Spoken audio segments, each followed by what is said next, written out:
Something I can't. everywhere else where there's this.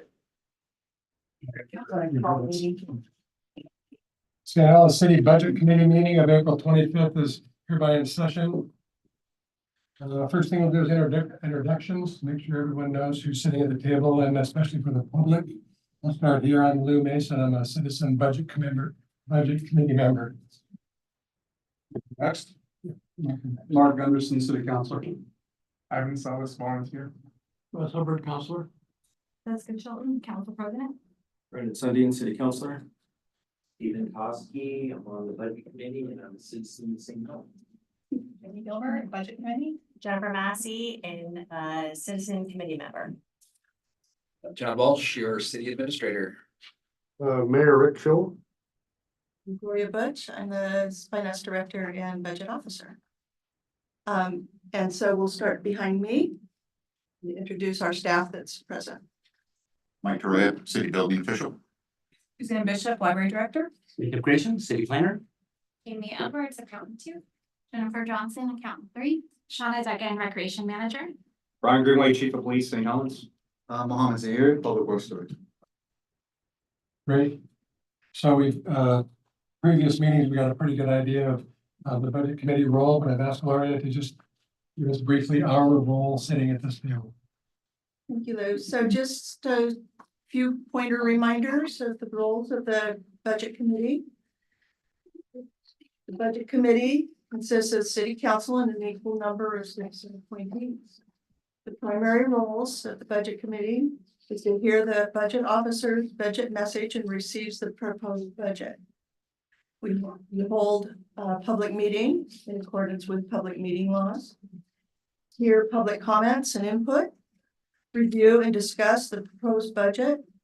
Make revisions to the proposed budget. Approve the budget and approve each tax rate or dollar amount. That's basically the scope of the work. Great. And since you're technically into a new budget year, we do need to elect a chairman of the committee. So I will take nominations for the budget chair. I nominate you. I make a motion for Lou Mason to be chair. Any other nominations? I'm willing. All in favor of Lou Mason being chair, signify by aye. Aye. Any opposed? Okay, we got a pretty big agenda to pack tonight, so let's go. So everyone received budget minutes for the last 3 meetings. Assuming we've all read them. I'm just going to ask for a motion to approve all three minutes unless somebody has a specific item that they saw they want to correct at this point. I will make a motion to approve budget committee meetings for 5/4/23, 1/11/24, and 2/15/24. Okay. Second, I'll second. all in favor of approving the 3 sets of minutes, signify by saying aye. Opposed? Great. Meeting minutes are approved. So, Gloria, I think I'll turn this over to you. Thank you. So we gave you all the budget and it included the budget message. However, part of the role of this first meeting is to actually hear the budget message. So I'm going to do it. Thank you.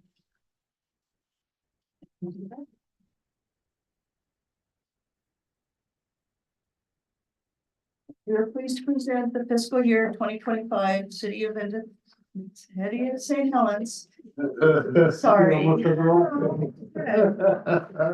Post annual budget. Once again, this year's budget process has proven exceptionally challenging with difficult decisions necessary to maintain the city's financial health.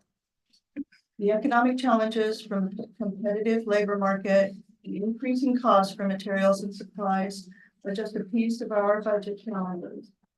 Additionally, the loss of Cascades Tissue has been a major blow to the city and the local economy. Staff has strived to present a balanced budget whereby anticipated expenses align with projected revenues while funding the city's desired services throughout the community. Just as in our message last year, the fiscal reality is that there is more demand for services than available funding, and the city must prioritize its resources to achieve the highest outcomes. With an eye toward optimizing and maintaining services, the general fund budget has been infused with one-time revenue in addition to not funding to ARPA-funded positions. As in previous years, the proposed budget is constructed to provide desired services to our community utilizing available resources. The community and city council continue to express strong support for maintaining 24-hour policing and the construction of a new police station. The passage of the public safety levy in May is imperative for the ability to hire additional officers in fiscal year 2025. The riverfront development continues to move forward with several construction projects underway throughout the coming year. This infrastructure investment will serve as the catalyst to attract investment in the riverfront district and improve the city's finances and livability. The city continues to see economic development interests at Industrial Business Park, which will offset the impacts of Cascades Tissue closure. These investments will help provide a bright future for the city. This is truly an exciting time to be part of the city of St. Helens community. The following is a summary of the changes to the fiscal year 2025 budget. In the general fund is proposing receipt in the form of transfers of $1.5 million in resources attributed to one-time revenues from the sale of surplus property, transfer of timber proceeds, and the allocation of interest earnings from the public safety fund. This infusion will maintain a 15% reserve balance in the general fund. Though short of the 20% reserve policy, we maintain all the governmental services that are critical to a thriving community where people want to live, work, and visit. However, we must continue to pursue sustainable revenues to eliminate reliance on one-time revenues, maintain a 20% operating reserve, and continue to provide our services. Expenses within the general fund are budgeted at an overall increase of 8.6% over fiscal year 2024 estimates. This is primarily in personnel services. There is a 23.5% increase in the police department budget and a decrease in most of the other departments of the general fund. Again, there must be dedicated, sustained revenue sources in the very near future to meet the needs of all departments. This budget proposes to utilize the accumulated interest earnings from the public safety facility fees, timber revenue, and sale of surplus property.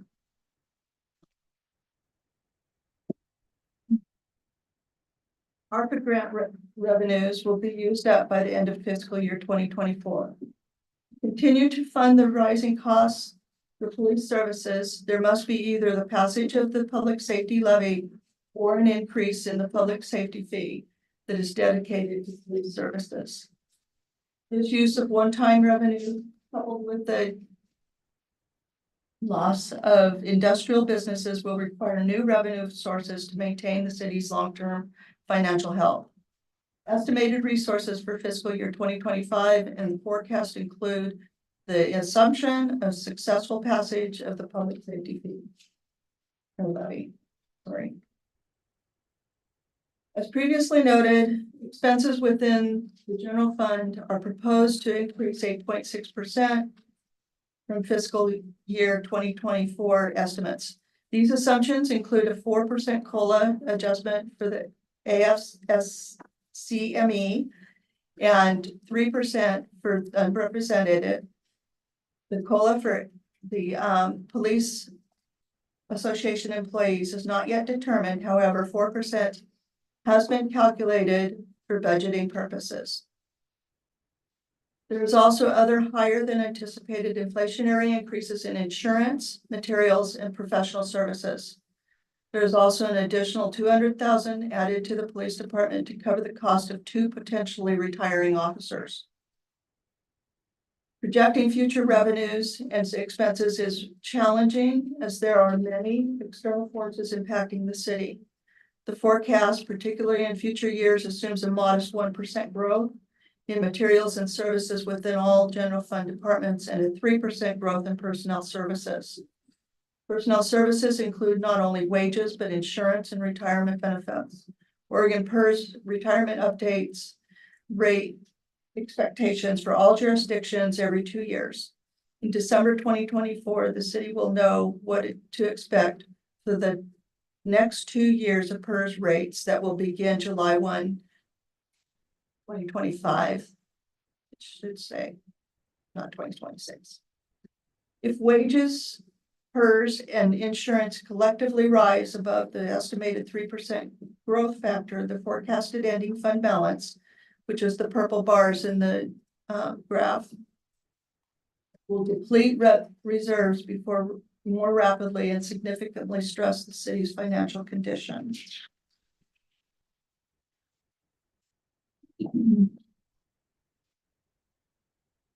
The city's adopted financial policies strive to maintain a minimum reserve balance of 20% in the general fund.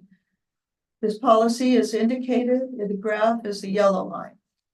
Based on the model, the city is projected to drop below the policy and without adjustment will eventually exhaust the fund. It is imperative that the city make the necessary adjustments to align revenues with expenditures and maintain a long-term financial health of our community. And to quote Helen Keller, a bend in the road is not the end of the road unless you fail to make the turn. So for the special revenue funds, the tourism program funding will continue to be held in the tourism fund. The city will continue to receive lodging tax revenues into the fund along with other dedicated and reserved revenues. The events production will be managed by the third-party contractor, where the contractor will manage the day-to-day operations of the program. The contractor will be responsible for producing income and expense reports for the city. The Community Development Fund holds the city's community and economic development projects, including the industrial park, business park activities, central waterfront development, riverfront development, and forestry program. The fund has seen a large influx of funding from grants and loans in relation to continued development of the riverfront property, industrial business park, and central waterfront.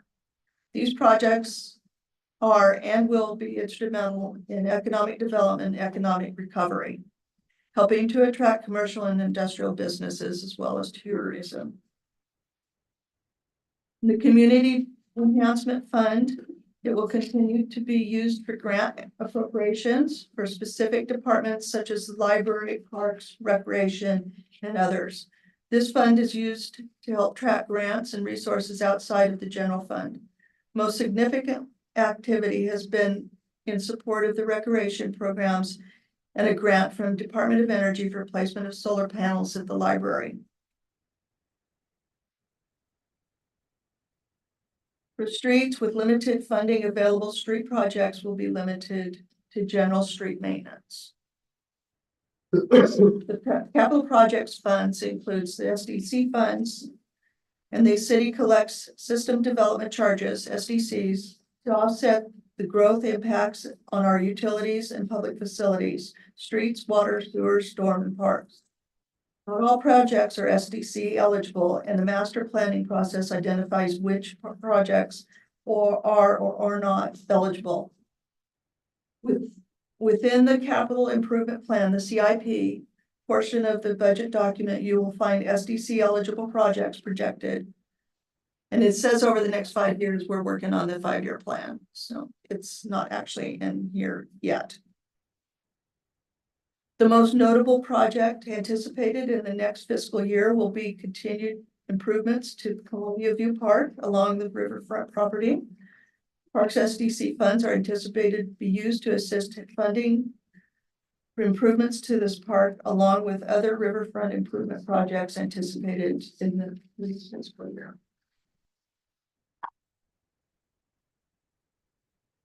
The Public Safety Fund is dedicated to the construction of the police station. The city will continue to use this fund for the debt service payment for the remainder of the debt service agreement. In the enterprise funds, the water fund is to meet the needs of the city's drinking water program. Rates will need to be adjusted each year to fiscal year 2027. The proposed budget includes a rate adjustment of 2.9% for fiscal year 2025. These rates are a result of an updated water master plan that identified new capital projects that are reflected in the 5-year capital improvement plan.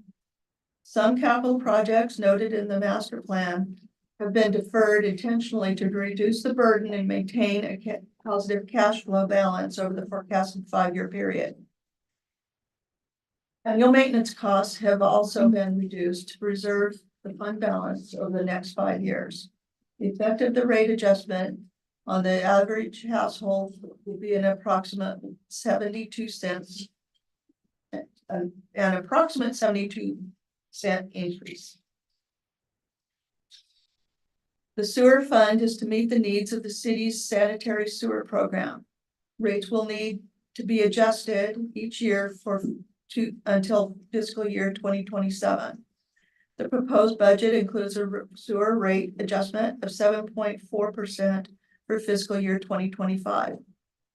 The city recently updated its wastewater master plan and identified many deficiencies in the collection system. In an effort to minimize the burden to ratepayers, the city is working to prioritize the greatest system deficiencies and defer other lower priority projects to future years. This coming year, the city will continue to address a $10.4 million sewer main upsizing project located in the basin that is currently over capacity, and a second $4.9 million upsizing project in fiscal year 2026.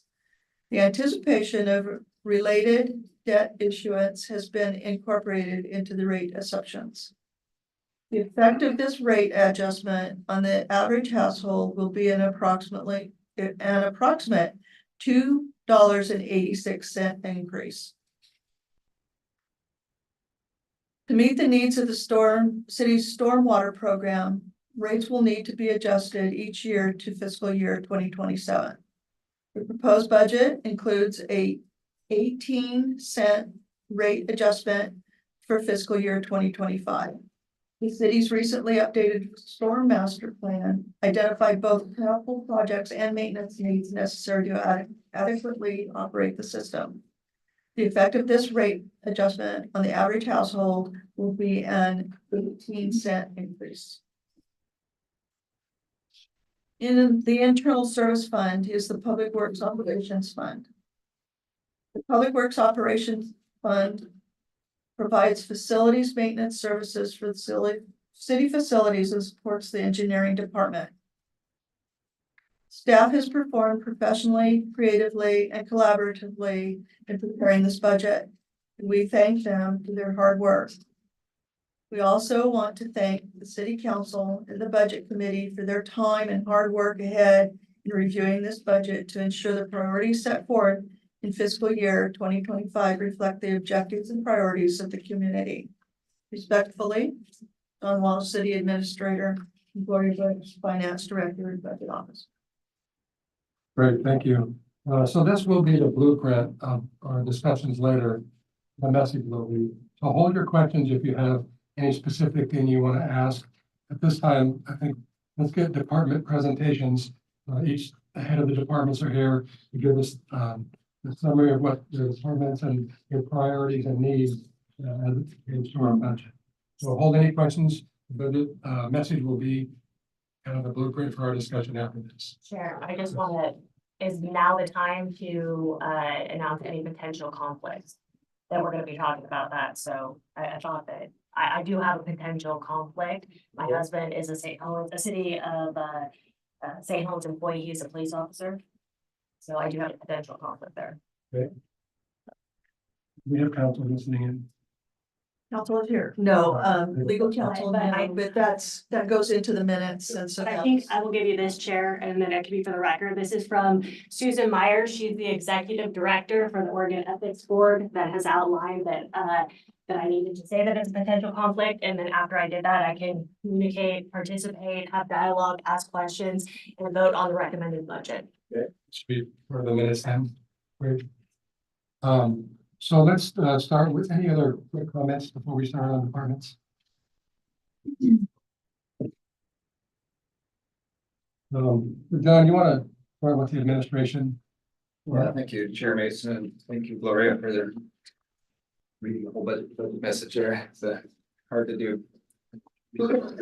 So I'll kick off on the administration department and looking at the items 4 and 5, administration and community development, those are both under the city administrator review, and I want to talk about them by budget, so they correspond to the budget. So admin, communications, and government affairs are all one item in the budget, and let me talk about those together, and then human resources and the recorder's office is one office, and their budgets are combined.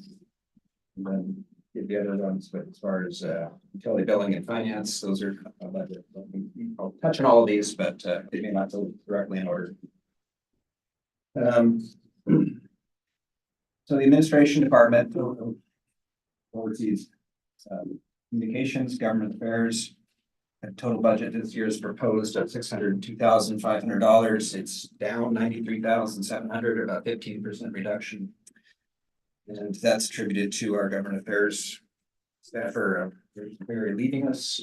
So it's a very important position, but just due to the constraints of the budget, we're proposing that not be filled next year. And the department goals are to attract new business tenant for the industrial park, attract new hotel development for the waterfront, getting the properties at Millard and 10th Street on the market and sold and into productive use to get more housing and opportunities and development goals. And then some other housekeeping items as far as updating purchasing policies and things of that nature. The staff is myself, it's Crystal King, our communications officer. We have a part-time Cameron Burkhart, and then there's a shared administrative assistant, Christina Sullivan, is also part of that department. Next step would be the city recorder and human resources, and they provide technical support to the mayor, city council, myself, city boards and commissions, and all the other city staff as well. Office handles a broad range of functions, which include licensing, permitting, records requests, records management, human resources, and website development maintenance. Kathy Payne is our city recorder and elections official, and Lisa Scholl is our assistant. Excuse me, John, if we have questions, specific questions when they give their presentations, go ahead and ask. We do want this to be a question period. And we do have several departments here that are available to answer the detailed questions of their operations. I was trying to give a high level overview of that. We're gonna jump back to administration then. This. This is Are you giving an overview or Hi, is there a chance to talk to you about administration? I would prefer just let me go through it. That's what I was asking Yeah. for you, if we're gonna come back to it. Yeah, we can come back to it. So the goals for human resources are high level of service, internally and externally develop a new member orientation program for onboarding counselors and boards and commissioners, and reviewing the job descriptions to ensure legal compliance. Writing, other things that are involved between finance and utility billing. It's a $1 million budget, a little over $1 million budget. It's down $471,000, or reduction of 7%. And that's primarily due to the financial software that sort of helps save some money for the city. Yeah. Goals of the department are to review and update financial policies and to update the the staffing consists of 5 full-time staff, our finance director, Lori Bush, two accountants, Jennifer Johnson and Jamie Edwards, and other administrative billing specialists, Don Richardson and Jamie Ford. Municipal court, budget of $484,000, it's up just about 4% at $12,700. It's managed by myself. The court is, we have two full-time positions. April Messenger and Melanie Payne, in addition to contracted professionals, Judge Lindgren, Peter Samberskine, public defenders, Lucy Heil and Stephen Sharfstein. Recreation, Shonda Duggan is here. Program, about $400,000 budget, it's down about 20,000 at 5%. And that's, largely due to grants and things, and she can talk about that. The purpose of the program is to have sustainable recreation programs for their community. It's a strong partnership with the school district on that. The council's shared an emphasis to have all ages and abilities be a part of that, so it's trying to serve the whole community. And its department is almost wholly funded by grants and program fees. Their goals are to expand the after-school programming in partnership with the school district, continue to strengthen and collaborate with local organizations, and expand volunteer program opportunities. And there's two full-time staff, Duggan and Bree Harrington, and several temporary workers and part-timers that are set by the grant funding. So, and then under community development, and there's community development, that was kind of confusing. Yeah, community development department, community development, the fund. And the building and planning are part of the building planning, and some of tourism and economic development are all part of the department, which is overseen by the administrator, and then the fund is a special revenue fund. That's where we're housing all the projects with timber and industrial park and others. So planning is budget's slightly up at 15%. That is due to some technical assistant grant that's going to run through that fund. The program's managed by planner Jacob Gratian and assistant planner Jenny Dimshow, who's also the community development projects coordinator.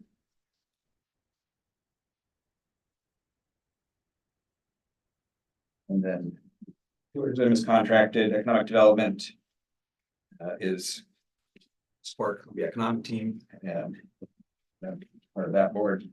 And then special project management, things like the riverfront and central waterfront, the TGM project that we're going to be doing. And the Scappoose Connector Trail Plan.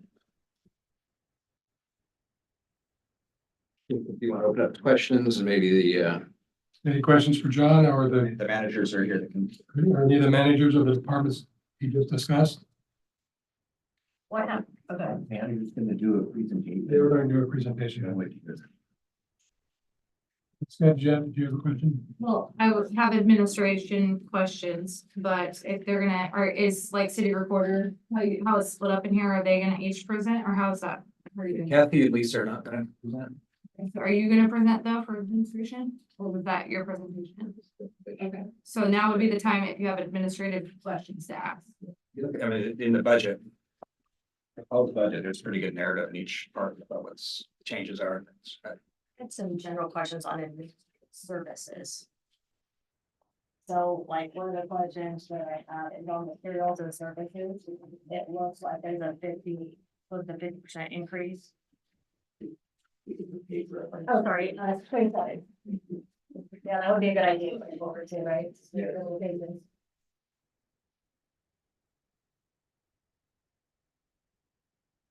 So like for total materials and services. Looks like a 50%. Yeah, that is the professional services, legal fees primarily. That hits this fund was. Well, that says $1,000 for professional service. So it looks like, It's 20,000. okay, so yeah, for that, so that's the difference between, 20. That's 13,000 right there. That's the professional services, and that's for,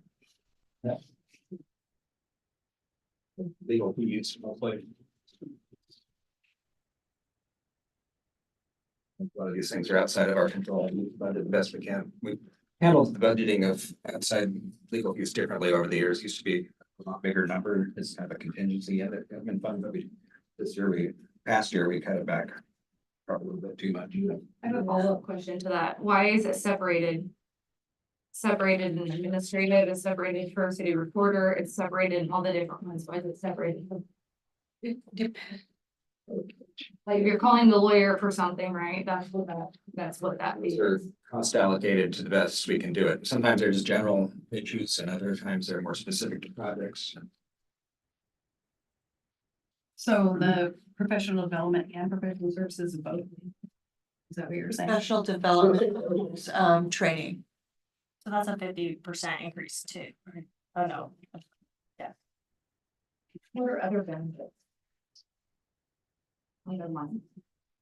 Other benefits are, in, personnel services, other benefits are things like, fitness reimbursements. There's a fitness reimbursement program. We budget for the maximum, but it's not generally fully utilized. I have another question. On page 44, was the GFSS charge for 70,000, was that for Rachel Berry in the past? Was that cost allocation, and if so, still on? What is that for? The general funds, service charges go out to all the departments. Right. And those are for all administrative and type services. So it's not just Rachel. But was it in the past just for Rachel Berry or no? No, it's always been the same. It's always been for all administrative services. On page 27, what does communications cover? You see $18,000. Is that related to the position or? That is the archiving. You've got archive, like, I think 13 accounts, social media accounts, so it's fairly expensive.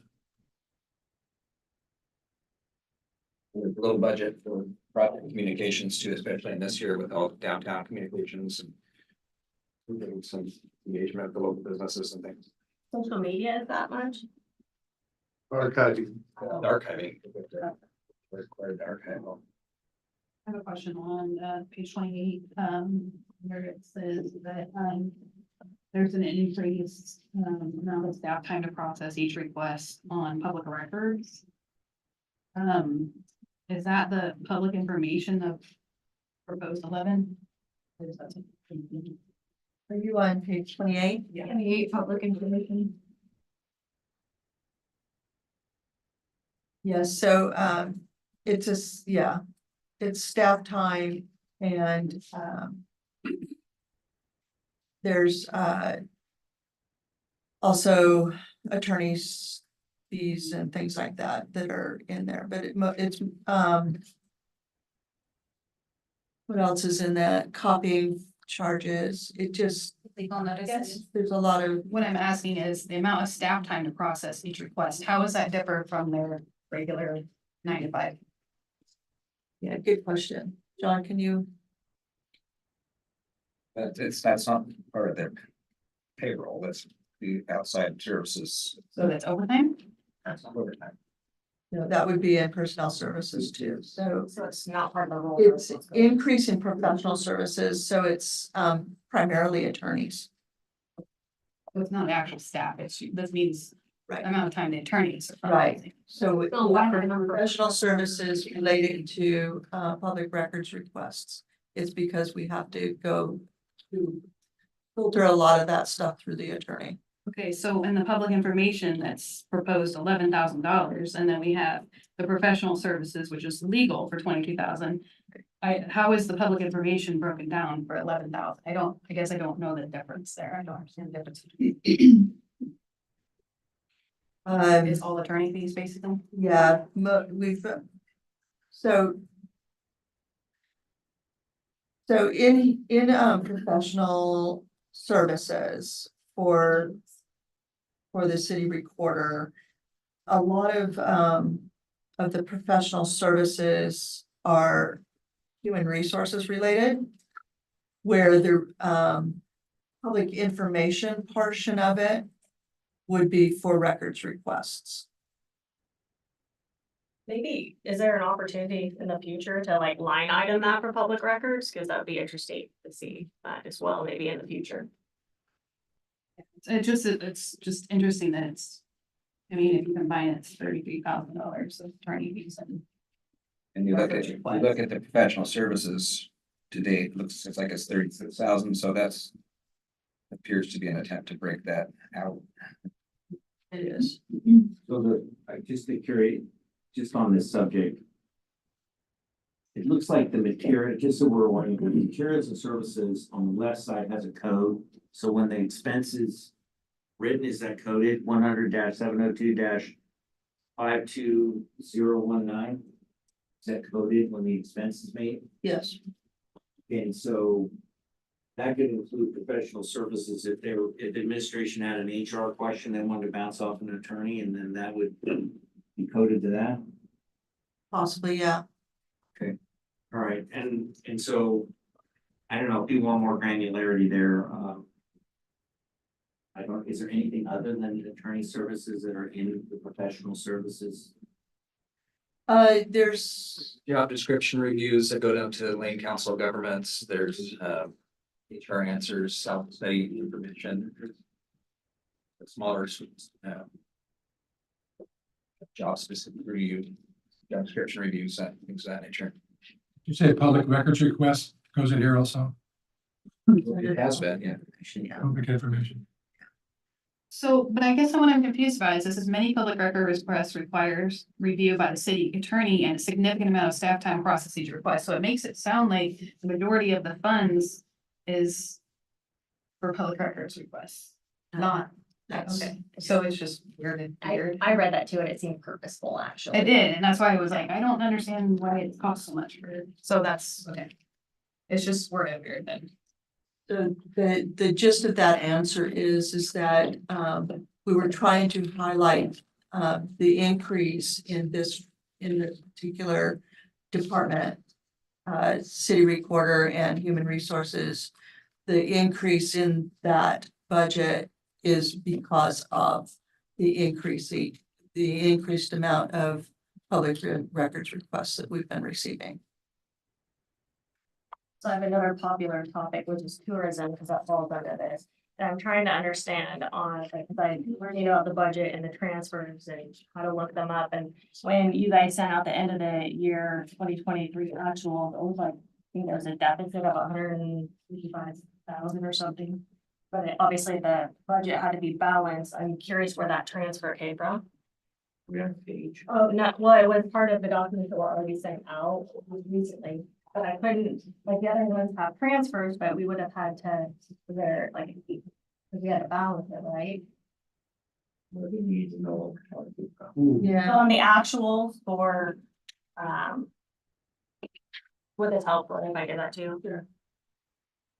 And then also the WANA account, I don't, like, I'm curious generally too, why that's not part of the budget for city asset or any of this budget as well. So this that you're looking at is from the audited financial report. Correct. And there is no transfers in here. Right. But was there not, it was like a negative 155 in there. So we had to balance the budget. That's the change in fund. That's the change in fund balance. So that's the loss. So if you're looking at a profit and loss statement, That's what I'm getting at. right? So Make it whole, right? they're just decreasing their fund balance. Okay, So you had a beginning fund balance of 253,000, a change of fund balance of a negative 155,000. right? So the ending fund balance is 98,000. Yeah, I got that piece. So there's no Yeah, need for that's transfer. the end one. There was actually another document also you sent out that didn't have that complete, and I'll find that for you in a second. But then also with the WANA federal credit union account, how come that's not part of the budget here? It's not a fund of the city. It's not a bank account of the city. So it's not a trust account for the, It's not owned by the city. And the city has no access to it. is that, We don't own the count.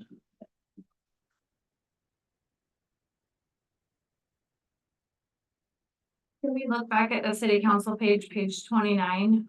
John, can you talk about the memberships for city council? Is that like the word in city? Why is it increasing?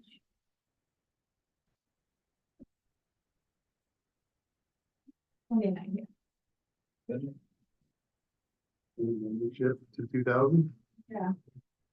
Yeah, I'm sure that. Mean something new that we don't know about? Yeah, we receive notice every year from the League of Oregon Cities of what their projected dues are going to be for the next year. It And went up double. yes, they do.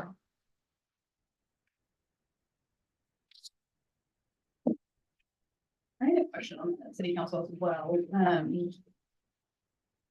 How much are our counselors paid? What's their stipend? I don't have a granular on that. It's matrixed to the salary of commissioners, 15% salary to the mayor, 12 to the council president, and 10 to the councilors. Because I was trying to do the math here on the wages with stipend and I don't know if I had it right, but like the national average is $14 an hour for city council. Are we within that range? What's that? We include Arkansas. A lot of cities that are. That's actually funny. Yeah, don't get paid. right, I mean, it looked like it was around $1,200, $1,500 for the stipend. That's what I was curious of. For council, The counselor's $950. $950. A month.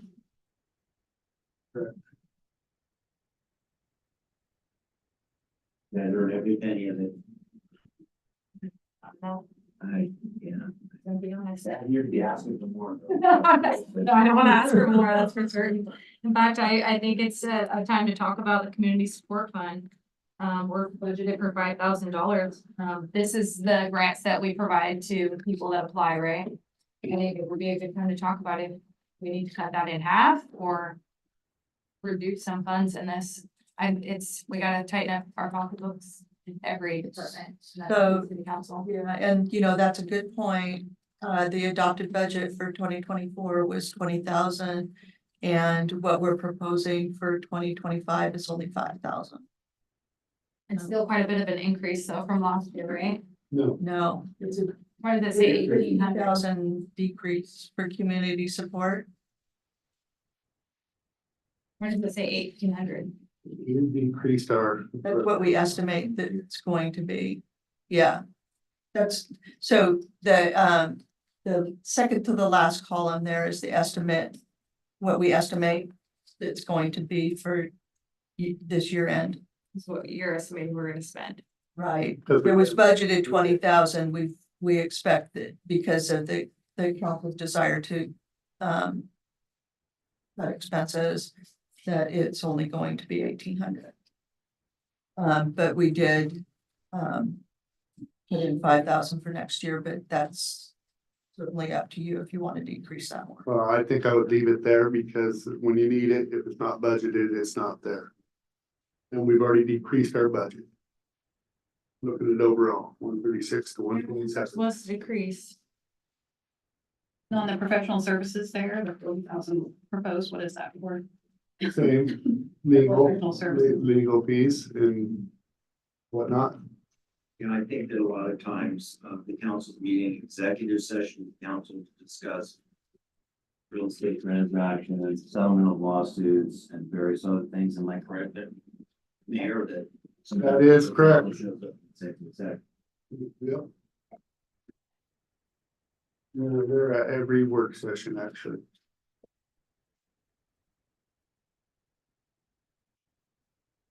Sorry, I don't know what the total legal services is that we're paying for outside counsel, but maybe something we wanna look at. I don't know what the hell is when we start adding. This up, whether we can be looking at a different rating or legal degrees. Yeah. So it's definitely been a topic that's come up quite a bit lately. The high budget item across the board. It is a high budget item across the board and, the city and staff don't have a whole lot of control over it. It's really pushed from the outside. Is there, I mean, while we're on the subject, because it was brought up at the beginning, what are professional services and Council President Chilton observed there. Maybe line item. Is there just in the idea that we're thinking over budgets and how we're managing our stuff, is there? I'm gonna put work on you, is there any way you can just take a look at what that total number is? Is it $500,000 a year we're spending? Is it 300,000? Is it 200,000? What is the total number of legal expenses? And then is there a different way we could manage that expense in a more efficient way? Just not looking at it potentially I don't know how you would manage it differently. create a city attorney.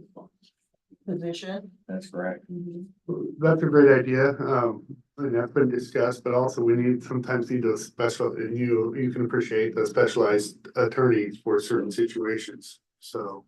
But I don't think that's what we've discussed is looking at other options for an in-house attorney. We went through and we just ran professional services. 107,035,209, just came, that would be a good estimate of the number from last year. Just a general number. Yeah, you could tell you how much we paid Jordan Ramus for a year. We could do that pretty easily. Right now. Is that a contract or is that negotiated upon the need? Jamie can get that number for you. On the need, actually. Is there a contract option? Yes, Jamie. So for this fiscal year that we're currently in, our total payments to Jordan Ramus is 134,395. Does not include invoices that are getting paid out this week, which there are some, but from July through last Friday, that's what's been paid. Approximately 135,000. How do you decide what attorney to use? So I think that's kind of what Jessica was saying. Sometimes you can look at a contract, like is a contract gonna be more suitable for our needs or something like that? I don't think it's an option. Please, it's not my scope of work, but Well, we have an agreement with Jordan Ramus, and they've been our legal counsel for quite a few years. They have about 35 attorneys that work in different disciplines, and so there's usually main contact, and then specialize in environmental, business law, contract law. For labor, we don't use that for labor. We use Aiken Blitz. Formerly Bullard Law. But we haven't really checked other places lately in years, like wise or anything like that. I've looked at other firms, yes. That's a good firm though, and that's actually reasonable for legal fees. It is, It is. 134. Yeah, they're a good firm for sure, so there's really reasonable, I've seen on rates, but. And just to close that out, just like in checking off my list, that shows the deficit of 155 on that Right, one. yes. And then if there was, I just want to make clear in case somebody's watching and says, oh, she's an idiot for saying it, but really it is a deficit at that time of this document on January. Yeah. Just make sure that we got that cleared up. Yes. Okay. Any other questions? Okay, not ready for a brief here yet. Well, we'll hear from the building department, planning department then. To the extent they want to talk about the program. Certainly have been during the past. The budget has been reduced. If you look at it, it's reflective of we're down one staff member, city inspector. And we're going to do our best to make with the resources we've got. Other reductions in there are just reflective of that staff member being gone.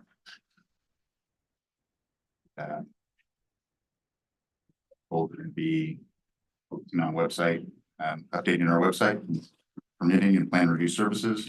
We do have a legal deadline for next year, setting, plan review, electronic plan review. We're on our way to meeting that, but that'll be our focus for the rest of this year.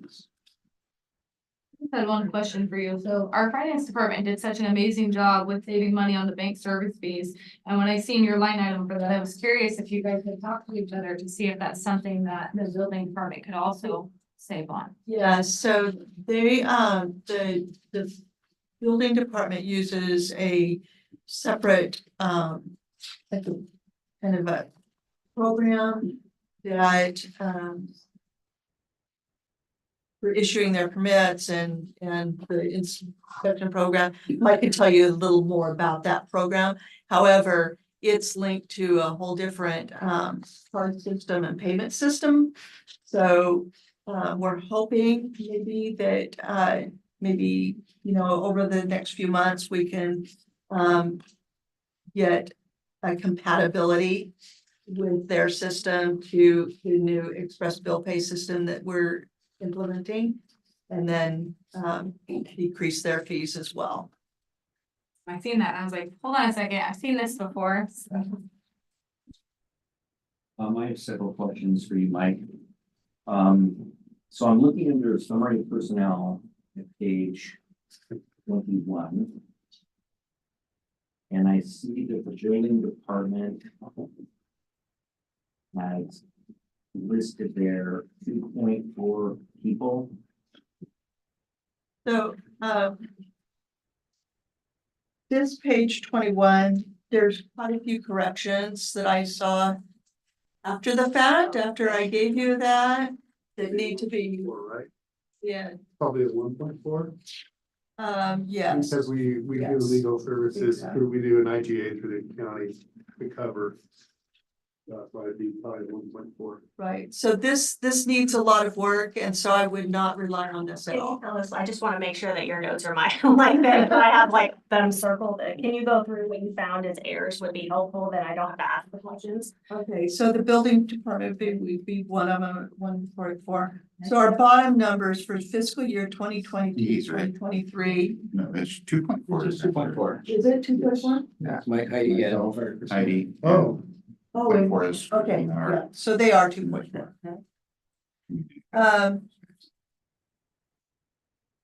So let's start with the column 22, 23. In the police department, there's 24 instead of 25.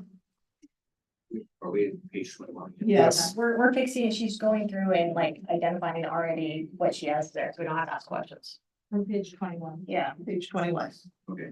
use that one more time, Gloria, sorry. Yes, so 24 instead of 25 for the police. In engineering, 3-point even. And okay, so the bottom amount for FTEs for 2022, 2023 was 84.4. Okay, so in the column 23, 24, administration. No, that one's okay. Some of the confusion is there's a typo on the top there. It should be 24, 25. Yeah. Yeah, the last column should be 24, 25. So I'm in the 23, 24 column, and planning should be, First, right. no, yeah, parks should be 4. And then parks should be 4. In the final column, Yeah. which is 24, 25 column. In the 23, 24 column, parks is 4. Engineering is 4. And so there might be other adjustments, but the final number, the full FTE count should be 79.8. That answers quite a few questions, actually. Yeah. And then the 24, 25 column, the last column. In parks, 3. Engineering, 3.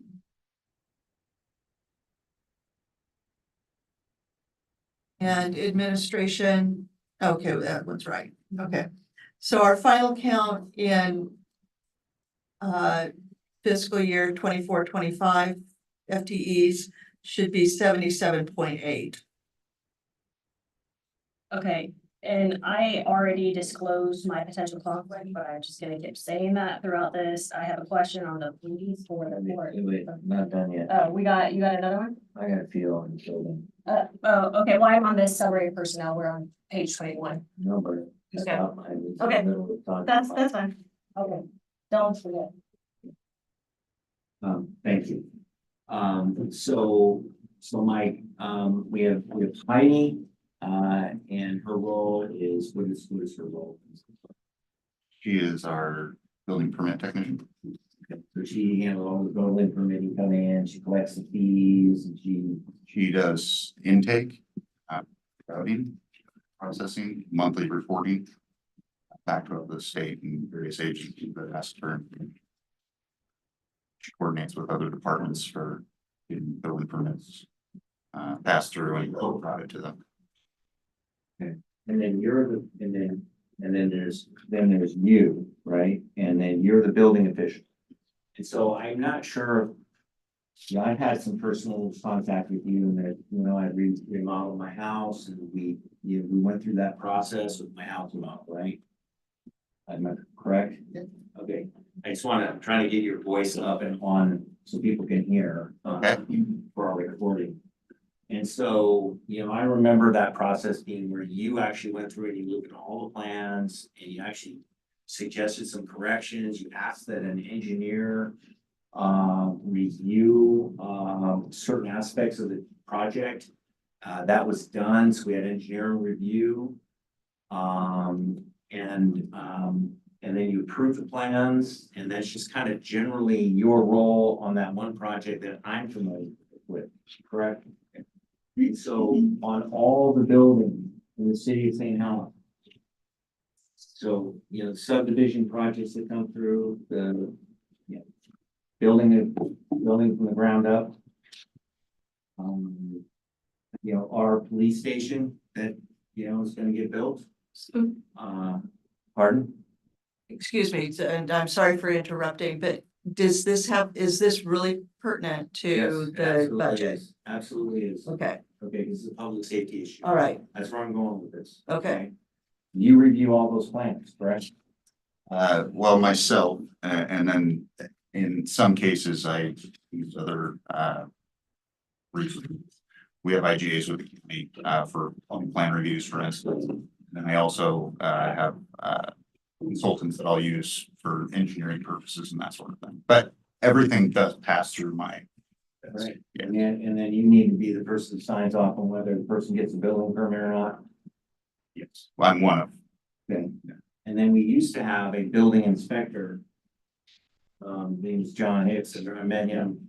And so he's the guy that goes around and makes sure. The trenches are dug to the right depth, the concrete is poured, the rebar is in, the nails are nailed up, the hurricane fasteners are down. The plumbing is done correctly, he is basically inspecting the building from the ground up, making sure as the buildings are being built. They're being built according to the plans and according to safety, right? He was our inspector and all those things you were just, Okay, and that was a full-time job. yes, it was. Okay, so, and now who is doing his job? Michael, That role fall, I'm doing all the inspections now. Okay, so you're reviewing all the plans, except for whatever the counties, and then you're also going out and you're doing all the inspections. That is correct. Okay, and what has been the effect of that on your department as far as people who want to get building done? In the city, if I were to be somebody say, I've got a couple houses I want to build here. I'm ready to submit some plans. What has that done to the process of our being able to process building, just the plans building through your department? Well, the burden is of course greater, but that might be a better question for the people on the other side of the counter, but it Well, has, I it has. I'll tell you, like, what I've heard is that there, and I don't wanna be critical, because it's not, that there's a delay. It's not only, you gotta get through all these plans and make sure that the building isn't gonna fall down, make sure things are being calculated right. And then you're also scheduling to go out and make sure, are there enough nails in this truss? Is this thing built according to spec? Are these studs online? So that, we don't have buildings being erected in our city that one day just fall down, right? Are you talking about manpower? Yes. Talking about manpower issues. Right, talking about manpower, one guy doing two persons job in our building department and the general fund, that's my point. So right now I do have, like I said, IGAs with the county that allow me to balance that out. And so right now I am trying to keep services maintained as best as I can. But where it is gonna overspill or where services will get affected, I will lean on the county in order to help me out with that. And one case I was gone for a few days just recently and county came in and stepped in thankfully and covered our inspections for us while I was out. And so that just maintains those services so that I can get a little relief. And so Do you have an allocation in your department for a building inspector? not currently, Okay, and so when did Mr. Hicks leave? May of this year. And so you're not allocated in the. I'm sorry, May of last year, 2023. Not allocated, the inspector's been removed from our building department. I believe that's correct. I don't know. That'd be the way I'd respond. There's no funding for it. 1.4 in building, is that what the number is there? 2.4. Point four is what we pay the county.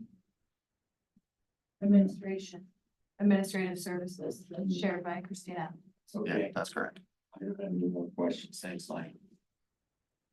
Like I see from a personal aspect, having you on a commercial job that is running smooth and yeah, you're busy, but you've also had big jobs and freed you up on some of that really consumed a lot of your time. So I'd say that, you're making it work. Your performance standards are still adequate and meeting the city's needs, so thank you. Okay, any more questions for building? We'll do another one and then maybe take a break.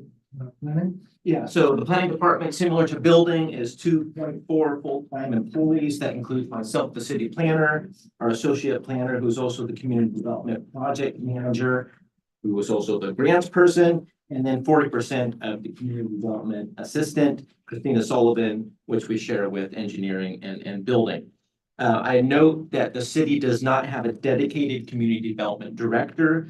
That role falls onto the city administrator. The reason I bring that up, the planning department collectively acts as the assistant community development director, helping save money for a division. As far as, the fat, if you will, in the planning commission budget or planning department budget, excuse me, that would typically be in projects and programs, line item 100-710-52028. And if you look, you'll see that some years we didn't have anything. It really can vary. For example, back in 2021-22, you'll see 2,500K. That was for updated aerial photos and GIS data to help produce that photo there.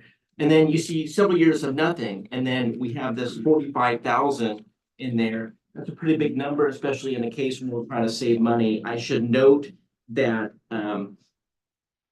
30,000 of that is expense neutral. That's grant funds that is reimbursable. Also below that, CLG expenses, that's certified local government, that is historic preservation related, that is also expense neutral. There is 15,000 in the projects, which is not expense neutral. That is for a community paths project, working with the county and Scappoose. I should note we're sharing the overall cost with those jurisdictions, which is around 40K, and the total value, the grant value is approaching 400,000, and so that little bit of money makes up for a lot. And then stuff for this year, customer service, which we always do, current planning, which is processing stuff for permits and things, which we always do. For example, things at the St. Helens Industrial Business Park. Long-range planning, we have our economic opportunities analysis, which is just looking at our employment lands and stuff. The community path grant, which I mentioned, and then we're also working on code amendments for our development code, some which we've been waiting 5 years to do. We also are helping the engineering department. They are leading an update to our transportation systems plan, which we help with. We are also assisting them with this Mercury TMDL requirements imposed on us by Oregon DEQ.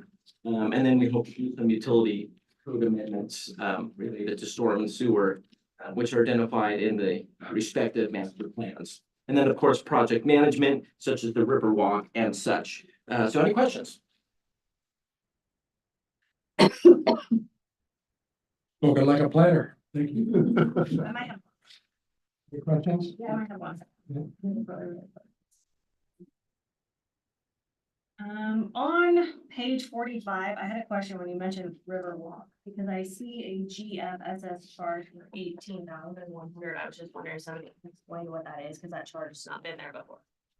And so that's new this year, there's a lot of administrative staff time that is committed to that.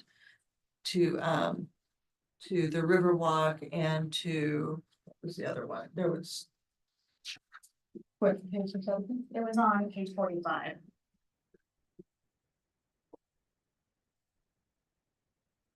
Would that be the urban renewal recapture?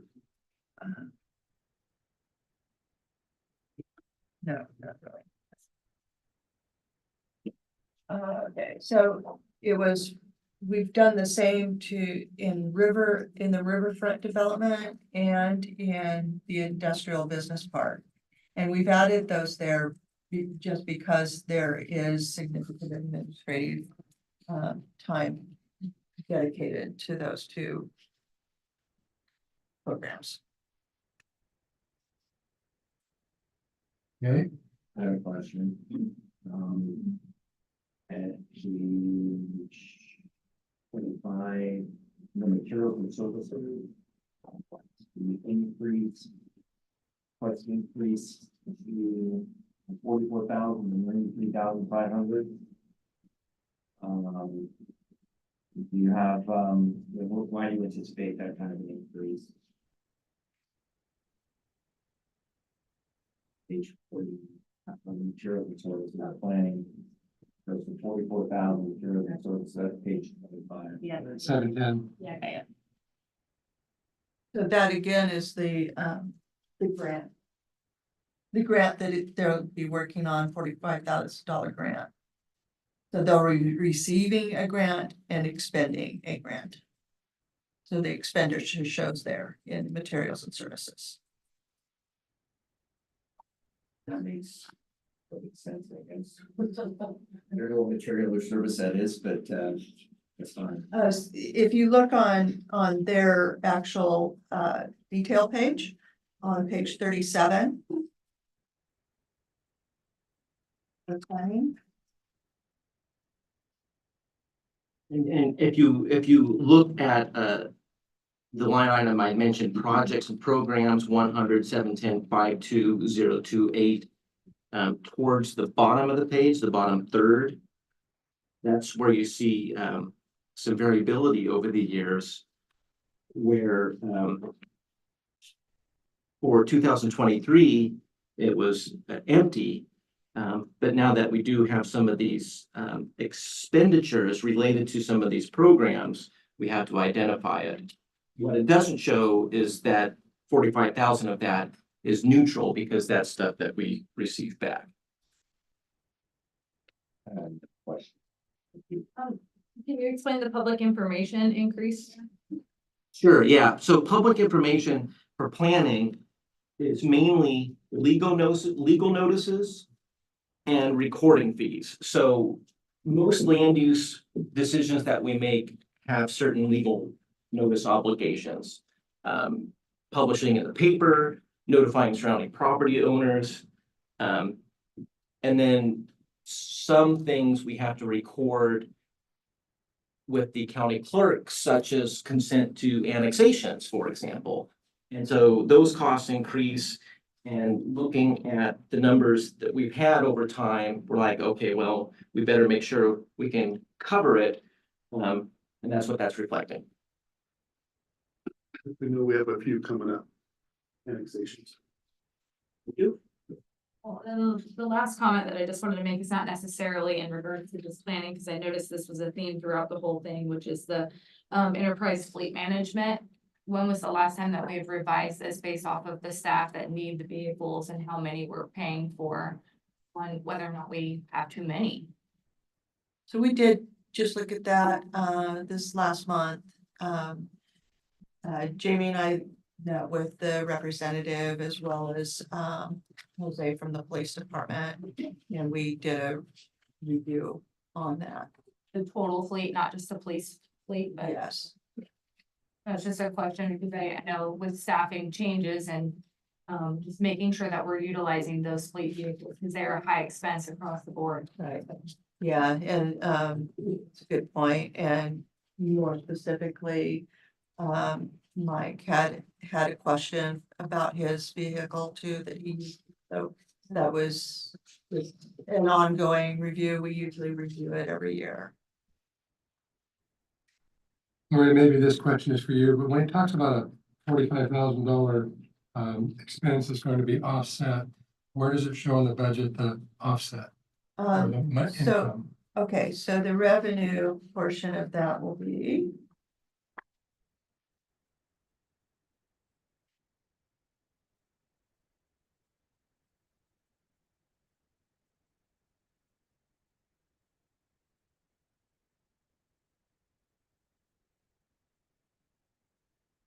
So there's a revenue detail page on page 26. And almost halfway down. Under grants. Grants planning. And there's 60,000, so it's that 45,000 that Jacob had mentioned. That is additional, and then the 15,000 that is shown For the project. under the CLG expense. Yes. So those are the two. These have to match your budget, basically. Yes. Any other questions for planning?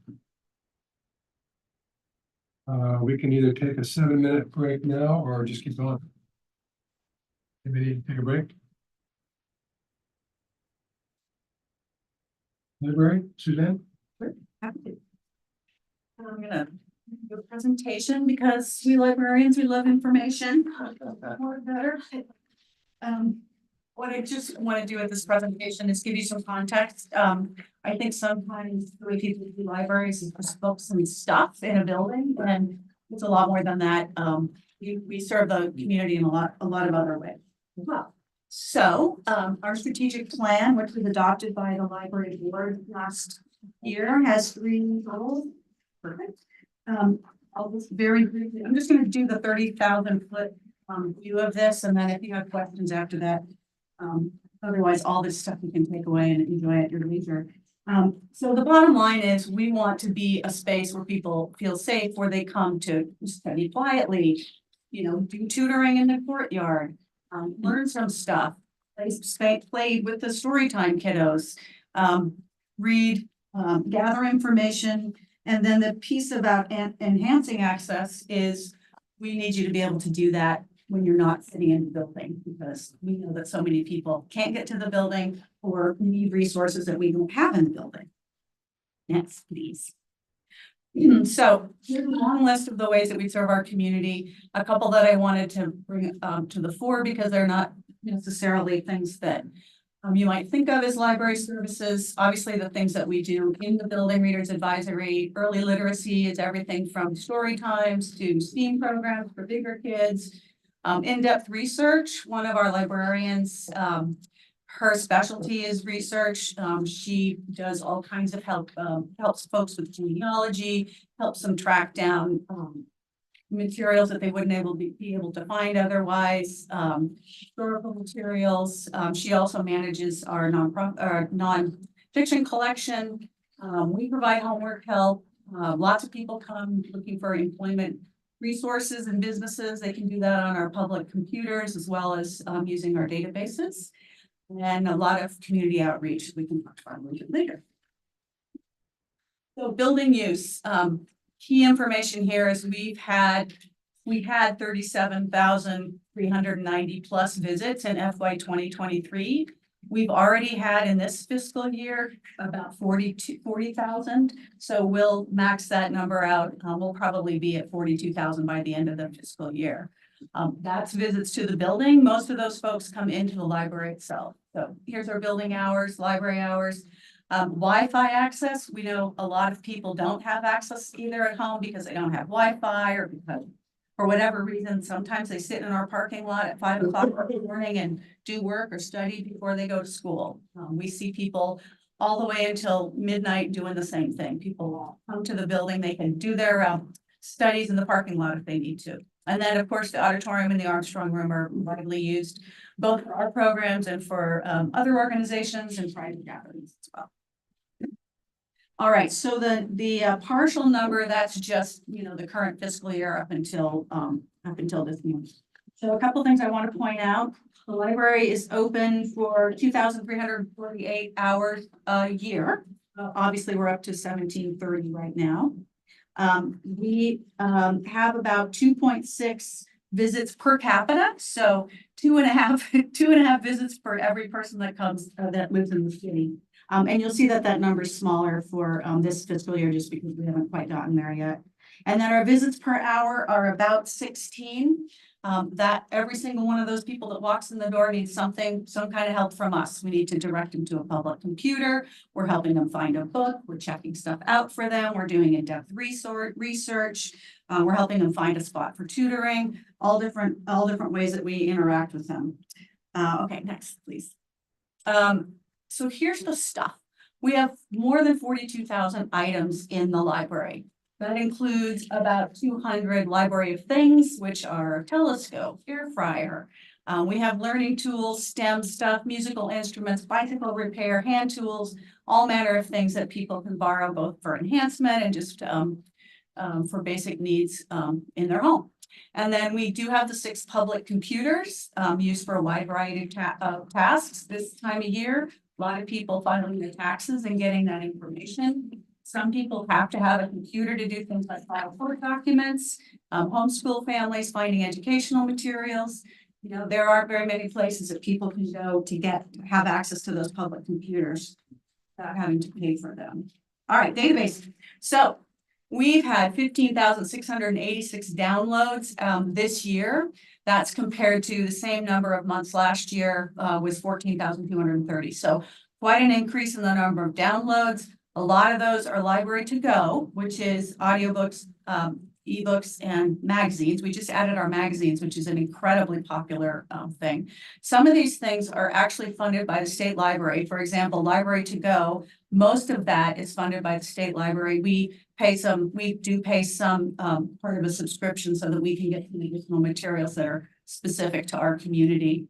Freegal, super popular music streaming. A to Z World food recipes. Oh my gosh, get on there and type in chicken and curry and see how many recipes you get. And then Educate Station is helpful for all kinds of supplemental lessons. Homeschoolers use those a lot. And then Creative Bug is a brand new one. That's arts and crafts tutorials. All right, youth services. Kind of the heart of a public library, and you'll see that here. We do the weekly story times, of course. We've set up a Lego free play. The homeschool meetup is super popular. STEAM zone for the older kiddos.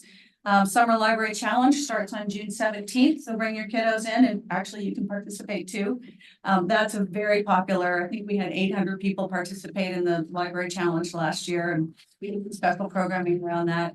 Then we do some outreach to the Head Start and some other preschools.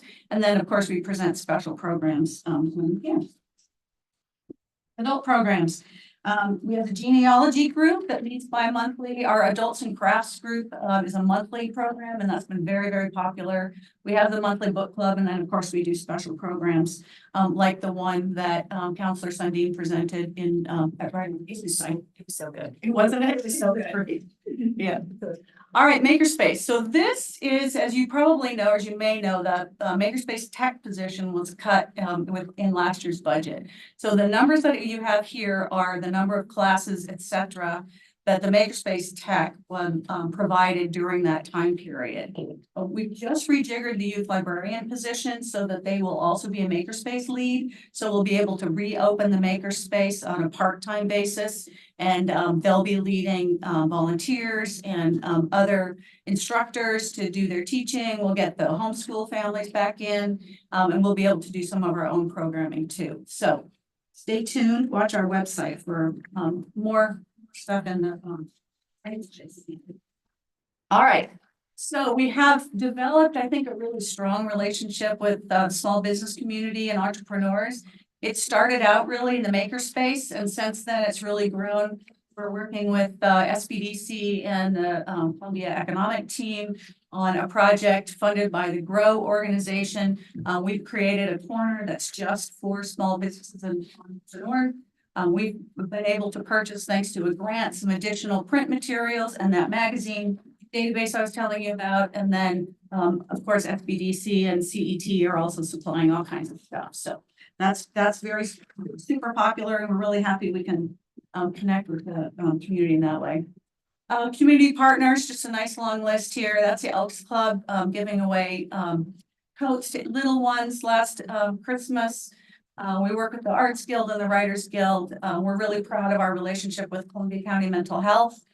We do have, we have folks that come in the library that need help, and we're able to reach out to CCMH and connect them with the services that they need. And we've got the ukulele orchestra and some other fun stuff too. Volunteers, we have 19 active volunteers. They've logged 637 hours since July 1st. That's about $20,500 in value of staff time.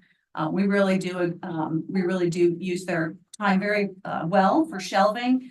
They check book order on the shelves. They do a lot of book repair, and most of the prepping items for use, the stuff that goes on the shelves, they touch. They put labels on, they put the covers on, they prep the DVDs. There's a million little steps. We do all of this with only 6 FTE. So we have me, I'm a full-time, our adult services librarian who I described earlier, our youth librarian, and then we have one library tech who's our cataloger. She has to touch every single item that comes through the door. It has to be entered into our catalog, not only so that we can access it, but we have a reciprocal arrangement with Scappoose. So you can look on the OPAC and see all of those items. So every single item that comes in the door, several thousand a year, goes into her. And then we have 4 part-time library assistants. Their roles mostly are at the front desk, almost exclusively at the front desk. So when you walk in the door, Dan, Terry, Cameron, or Michelle will greet you. They'll help you with Reader's Advisory, check out the books, help you find stuff, connect you with programs, set up your new library card. All of that stuff happens at the front desk. It's the heart of the library. We are very pleased and proud to have a wonderful library board. Colleen Oler, is our most recent member. She just joined. She's really excited to get started and we're thrilled. Felt wrong on that. I know, I saw that. It's correct on yours. You guys have the correction. Mental health, not county. Getting excited? Yeah, Sorry. it's a big thing. You're right. That's a good point. So our Friends organization, they're a nonprofit organization that's affiliated with the library. Their role is to raise funds and then help us support things that we can't otherwise afford, including special programs for the Summer Library Challenge. They support our book club. Their book sales next week. Come on by on Friday and Saturday. And then there's a list of our officers for the Friends. And very exciting, the solar panel array that I think, did you mention, somebody mentioned earlier, fully funded through state and federal grants. The library is considered by FEMA an essential community resource. This will greatly increase our ability to support the community if we have a widespread electrical outing or God forbid, some kind of disaster. This array will support heat, cooling, electricity, restrooms, and other services for 3 to 7 days, depending on how much of the building we choose to condition at any given time. And then we'll also be just getting regular feeds from the solar panel, which will substantially reduce our monthly electrical bill. And there we are. That's our crew. All right. I like your presentation, by the way. Thank you. I don't even point anything out. I thought it was great. I'm actually a huge fan of library because I spent a lot of time in the library as a child. So Oh, yeah. I do have some questions and some of them may not be able to apply. I just wanted to know if we looked at it. Is there an opportunity to partner with like the high school for any type of credit recovery for seniors that need extra time? So for extra staffing, right? So part-time staffing, or even just to get, there's a lot of different work opportunities for credit hours. Has that ever been looked at for an opportunity to pair with the high school? We have invited individual students to come and do internships. They can do some smaller projects, helping with, shelving. We will have them do some other kind of repair and that kind of thing. So we have had students in the past, but not that many. It's actually on my list of things to Look at. explore, yeah. Yeah, so not even like an internship, but like for like senior year, sometimes they need to get those credit hours that they could be there in lieu of, something else they're doing. Yeah. So it might be just something for a library assistant level that can help with that too. I mean, I know I would have enjoyed that, so I'm just throwing it out there. The other thing is, for why, has it been broken down on the people that are coming in, how many are just using Wi-Fi and how many are using other services? There isn't a way for us to determine that. Okay. But I will tell you this, that most of the people that use Wi-Fi are using the hallway. Most of the people and any other internet use, people are coming into the building. And then you Coming into the library, excuse me. awesome. You said 16, I think it was, if I recall correctly, 16 per hour. Have you guys done any studies to see like when the hot spots are for like at 16 per hour, but is it like, do you have a time frame when like, is it 10 to 11 or 1 to 2 that you have more of a concentrated, you're averaging out these hours, Yeah, right? we are. It really varies by day and even by season and actually weather. So, it might be a really beautiful sunny day after a week of yuck, and we won't see very many people in the library. Typically, we have a big surge during the story time hours, both, not just the kiddos, but, adults just seem to come in when we first open, up until noon or so. Then we'll have a kind of steady, the folks that are retired, the folks that are working on things, they need to work at home, their tutor or work at the library tutoring. That'll be pretty steady, and then we'll have a bump up again after school, and then often after the workday's over. Okay, and then I think, I can't recall, Gloria, you'll probably remember, I think there was a line item somewhere and I did not write the page number down, that there was an allocation or something like $700,000, like, I think it was associated, is that the solar panel one we're talking about? Okay, I didn't write down the page number, but I recalled it. Yep. Perfect. Thank Yeah, you. we're very excited That about was from a grant. I think it was the solar it. All panel. grant, yeah. It'd be All the grant funding. Yeah. Page again, right? No, it's not in the general fund. It's in the, it's on page 46, what you're referring to. Thank you. And Yes. so that whole page shows the resources and the expenditures. So, that 700,000 is coming in, see on, under intergovernmental revenue, grants library. Goes to 700,000, and then it shows the expenditure down at the bottom. I have one specific question in regards to the library budget, back on page 33 for the makerspace. Unfortunately, it's been limited hours. We haven't been able to hire someone full-time in there. So I'm curious about why the proposed budget is going up. Because we're planning to have more bodies in there, which means we'll need more supplies. We also, most of that money actually comes from subscriptions to service to like the Glowforge and the 3D printer and that kind of thing, so. So more supplies because we'll have increased use. I have a question about the facility maintenance. Looks like the library's quite a bit higher than the rest of the buildings. Why is that? I'm sorry, I didn't hear the whole question. The facility maintenance, is that cleaning or like painting, artwork, what? It's everything. It's a large building. The library is owned, the building is actually owned by the Columbia Learning Center Foundation, but we maintain it. So all of the cleaning, all of the supplies, all of the cleaning, let's see, where do I put, utilities are separate, but, yeah, all of the things that we need to keep the doors open. Heating, cooling, maintenance, all of that stuff. goes in there. Yeah. Yeah, So thanks. you expect that to go down with the solar panels? Yes, yeah, the electric bill will definitely go down. See how much goes down. Any other questions for library? Let's take a break. My timer. 8 minutes.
Kid project. to paint the Well. building. Everybody was taken out. We're gonna get Terry. Okay, we're back on recording.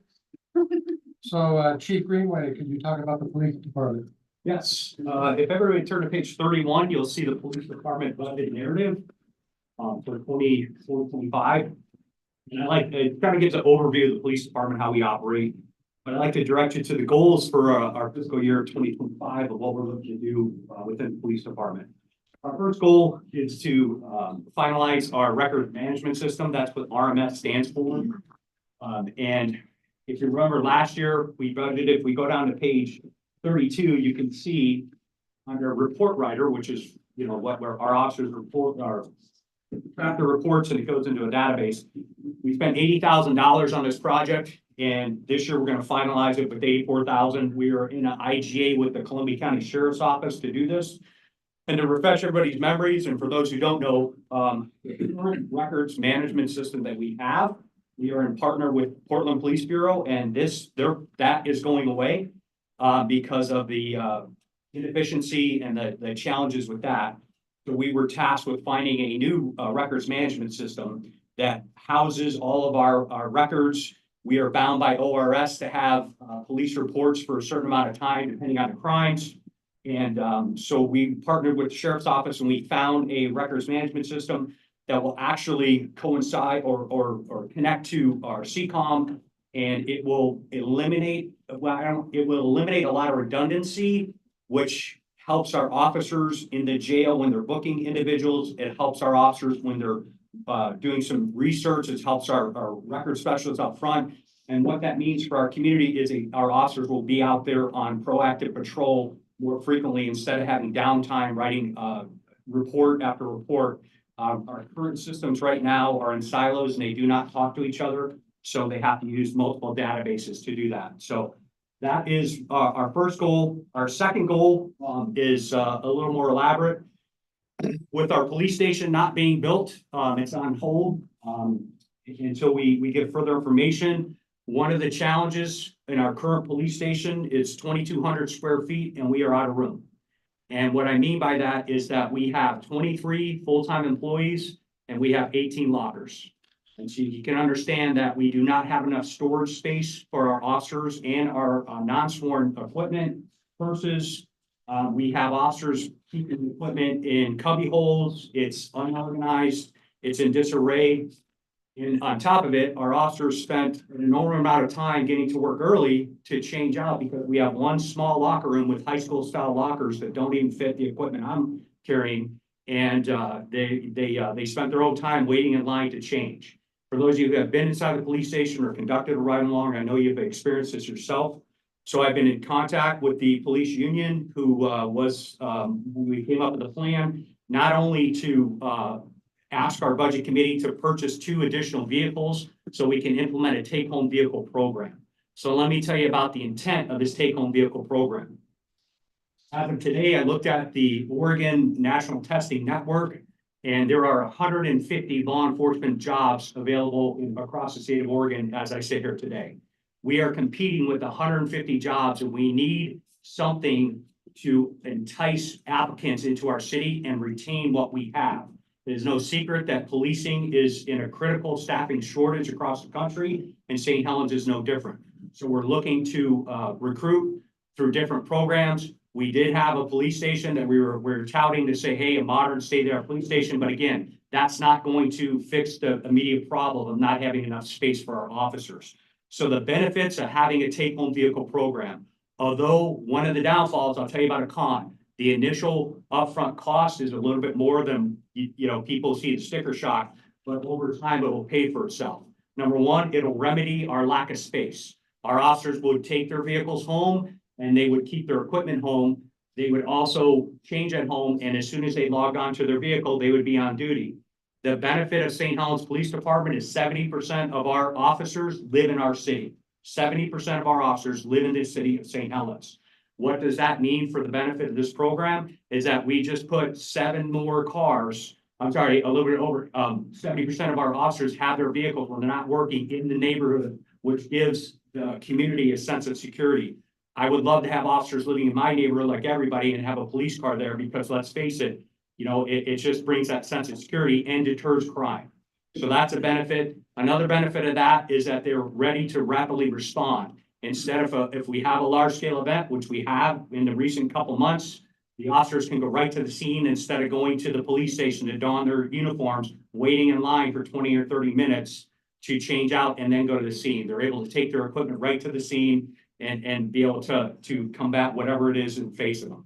So I'd like to direct you to the benefit of this leasing program that has been a topic as of recently. If you look on the line where it says we're asking for $270,000 to purchase 2 additional vehicles and 3 replacement vehicles. If you look at the line where it says adopted budget year 23-24, last year we asked for 210,000. At the end of this budget year, we're only going to spend 135,000. Why is that? Because when we return a vehicle, when it's done in the service of St. Helens after 4 years and has 60,000 miles on it, it goes back to Enterprise. They sell that vehicle on average from $12,000 to $15,000. That sales money then goes back into this account and that reduces the cost. So you can see we budgeted 210, we actually spent 135,000. We have to budget because of the vehicle market right now is so volatile. We don't know what we're gonna get. As you know, the interest rates are high and everything. So Enterprise, we over budget and then we pick it up in the end run. So that's what we're asking for today. You can see in the other budget things, nothing enormous. There is some increases that come along with this take-home vehicle program. Body cams is one. We're going to have the officers have the equipment at their house to charge it. We have a bank of body cam chargers, and we have to increase our new hire equipment and body cams and everything else that is associated when we replace these officers. So that is what I have. So I am ready for any questions and hopefully can answer any questions or concerns. I have questions, but I want to reiterate that I have a potential conflict, that my husband is a city employee and a police officer, and I've already turned over information from Susan Myers, the executive director from Oregon Ethics Board, allowing me to announce that and participate. So with that, I have like 6 questions. My first one is on page 13, just a small thing. It says 2 potentially retiring officers. Is that potential or is that certain? So retirement is a slippery slope because right now we have 4 officers who can retire today. You just walk out the door and be done. So it's hard to get a commitment. However, we do have 2 officers that have confirmed with me on multiple occasions, even as of today, that they are leaving in October. They are done, they're retiring. So we have 7 potential retirements. If you take those 2 that are going to retire, then we're down to 5. And when I say potential, they're eligible to leave at any time. But 2 for certain. 2 for certain. Not potential. And, This is right, and I say this all the time because I can tell you this, folks, our police officers are watching this because this is a program. They're hoping that, to continue to provide the excellent level service. So they're watching and, I can't speak for them because I pleaded with the 2 that are retired to please stay on, but, to know that. So yeah, so we have 7 eligible, or I'm sorry, right now 4 eligible, and we'll have 3 more by October. On page 21, I started this question earlier and I didn't mean to interrupt Steve. I wanted to go back there because it's saying in 2025, we'll have 4 additional officers. I think I'm unclear because of all the conversations that have gone on with officers and can somebody explain this so that we have clarity? Because I'm not even clear. Yeah, so I'll attempt that one if you like. So we're in the process of hiring 2 officers. And those, once they're hired, they have to go through the training process and all of that. So there's going to be, for instance, if those 2 officers retire, there's going to be some holes. So we are in the process of hiring 2 officers to backfill those retiring officers. So that increases the budget there. So, and then for 2025 is an additional 4 officers. So the 2 officers that we're hiring now aren't really counted in the FTE count because we're expecting the 2 retirements. Okay, so the 2 and then the 4 additional. Okay, is that accurate then? I thought the 2 additional that council approved on January 20th were additional and not to replace, so I'm glad I got clarification. So the 2 officers, they are to replace the retirees, and then there's 4 additional new ones for this budget. Correct. That's what we're looking at and That's- dealing with as a budget committee. Yes. Okay. All right, then on, page, I'll just run through my questions if the committee's okay. I just have a few more. On page, I think it's 32. Yeah, so page over 32, So from the 23-24 adopted and then the proposed for 24-25, there is obviously a significant increase in overtime. Can you talk a little bit more about that? Cause that looks like that could be, you know, pretty much an officer. With the 2 officers that we're gonna hire to replace, the overtime is going to increase because of wages and benefits are gonna increase, and we're not increasing our staffing levels. We are gonna be status quo, unless, from my understanding, the levy passes, and then we will increase it. And hopefully, you know, but even in this budget cycle, if the levy passes, by the time we hire and train those officers, you know, we still need that overtime to be able to continue the police services, yes. what's the balance of that? 'Cause I had a follow-up question to that same thing. So at what point, what's that break? Okay, we're gonna start to see overtime go down. What's that number? Well, again, we'll never eliminate overtime because we have mandatory courts, and so I really can't give an honest answer because we have a desire to increase our detective. We have one, we want to increase that because of the caseload. We have a desire to put 2 SROs back in the school. So, you know, but we still have to staff that thing. So I don't know when, I have to go back to that staffing study. We have not, as a city, determined what the level of staffing is for the St. Helens Police Department. We talked about it, but we really never pulled the trigger on, you know, what is our staff, when we have a certain number that defines what the staffing level of our police department needs to be, we can then start talking about when are we gonna start to see this overtime decrease?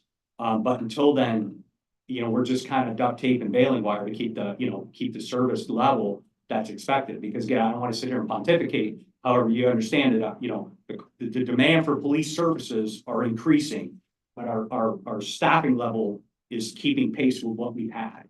So again, until we get that magic number of a staffing study, and we need it, and I'll say this again, we need a staffing study done. We don't want to use 1 per 1,000.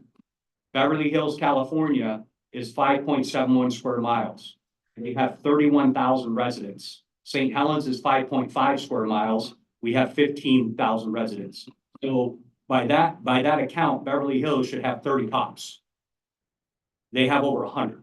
So that's why you cannot use that antiquated FBI study. You have to do an actual people to come in and look at your court time, your case complex, all that stuff, and then say, this is what you need, City of St. Helens, to safely police your city. But again, so because I'm not trying to answer your question, we don't know until we get the bottom line. This is what it's going to take to safely police the city.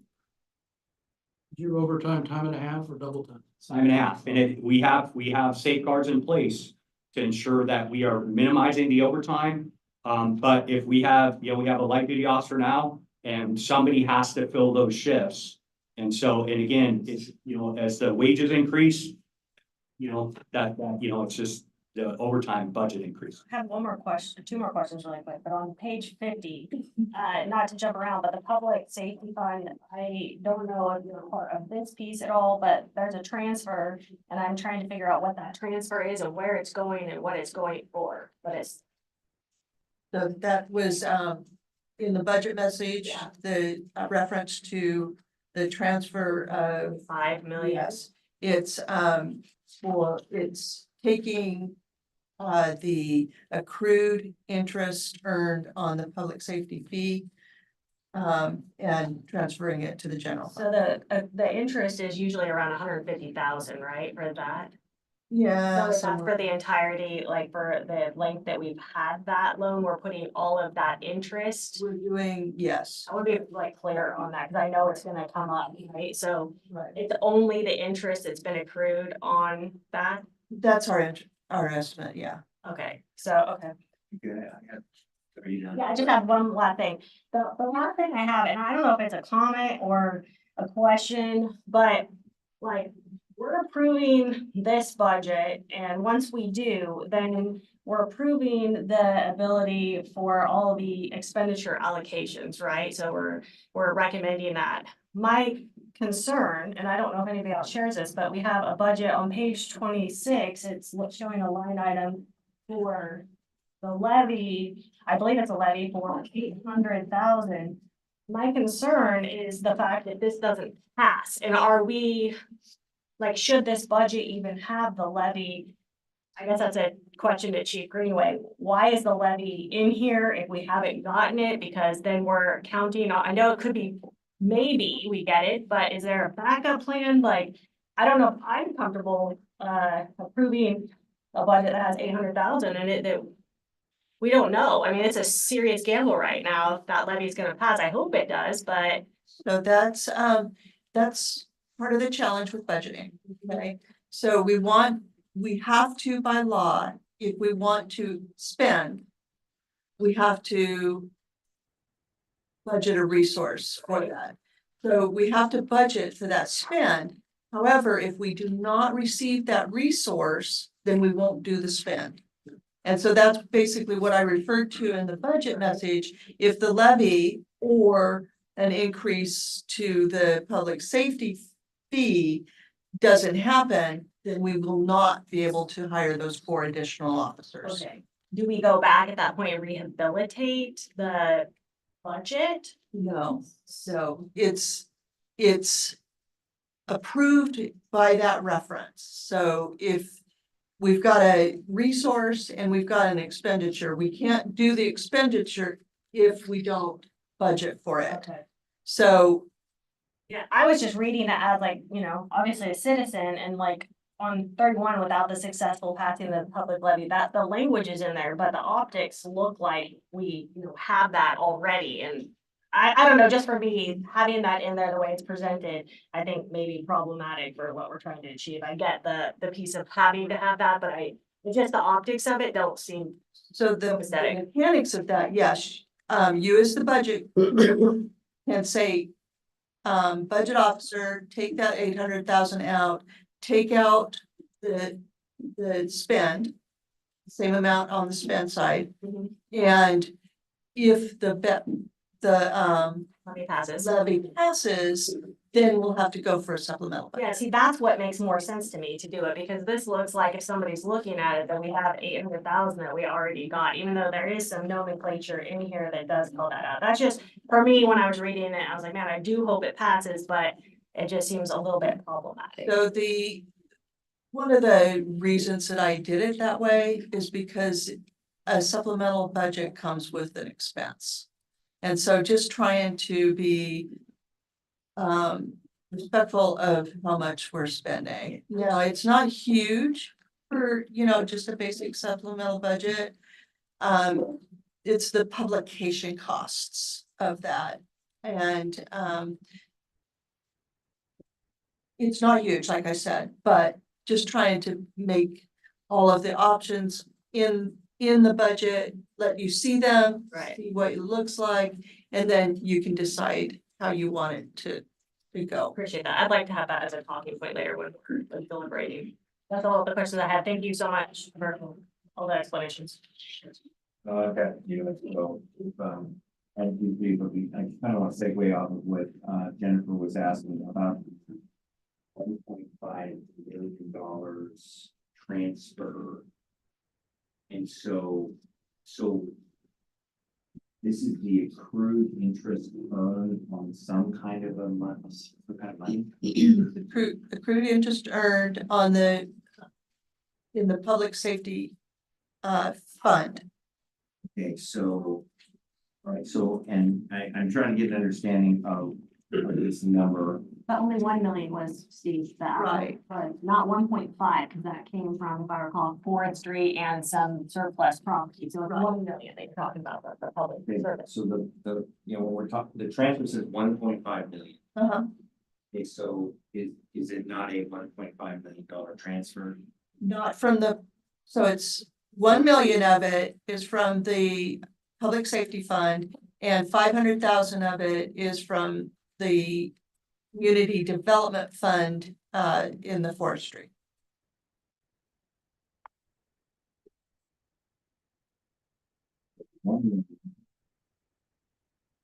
From the 1 million interest accrued on the public safety fund. Yes, Okay, so we issue bonds. And then we had interest earned. the interest earned. So we have these bonds sitting in the account somewhere that earn interest. Yes. But there's also been the public safety fee that has been earning interest. The So portion of that fee that is left over from after we've paid the debt service. I really just want to know where this money's coming from. How So much is there's coming from the public There's $1 safety million fund? coming from the public safety fund. And 500,000 coming from the community development fund for forestry, for timber money. So. Okay, could you say it's interest earned, so. We pass a law and collected X dollars a month on the water bill. Is that part of this $1 million? Yes. That money is, how much of the 1 million is that money that's collected on the water bill? Okay, so it's interest earnings, not the fee. It's interest earnings. All right, so how much was collected on the water bill approximately? I don't have that number. Before it's $1 million? We've talked about that before. I don't have that number. So, And okay, I'm so. pretty sure that I've given that number to you. I'm gonna double check this. It's one of these things I really want to drill down on, because when we're talking about transferring some of my desire. But it's 1.5 million, it's a transfer, and yeah, this is a big number, and we're trying to manage something here, that is big. So, okay, so the interest earned, so the water bill was paid, and there was money that was put into the water bill. Now, when I look, and so whatever that amount of money is, so interest has been earned on that. Okay. Yeah, where's the principal? Where's the principal of the money that has been on the water bill, the money that people pay, where is that money? So there's one bank account, okay? Everything goes into the bank account and then the cash is allocated through the funds. So are you saying that the money on the water bill is commingled with other cities? Absolutely. So, okay. But it's Then how accounted do- for, how- it's how- accounted for separately. How do we have interest that we earned on the money when you store it in your bank account? I do that allocation monthly. So let's stay on the police discussion. You know what, this is where, since on the police discussion, trying to figure out where the 1.5 million is coming from. Well, we never would have had this problem if we would have been building a police station right now. Well, I don't think so. I think that we're actually really much, it's the, I've done a lot of digging in this thing, so I think that we were very much overstretched in this fund thing to begin with. That was interest only on, that money is interest only on the note. Which is, that's all it pays for, it's that $10. That's it. It only pays the interest on the bond, so that's it. So, when we take that money and we use it for it's supposed to be used to pay the debt over 30 years. And that's what it's there for. Yeah. Okay, so, all right, so then, all right, and so then what other sources are there for the 1 million? So the debt is covered in that already. The debt is the fee that is collected is covering the debt. Okay, so it just says transfer, one-time transfer, 1.5 million. and you send it in your budget message, we're gonna do this one time, 1.5 million. And you know, Jennifer asked questions about it. It's a legitimate question, and not only talking about this year, how we're gonna fund this next year.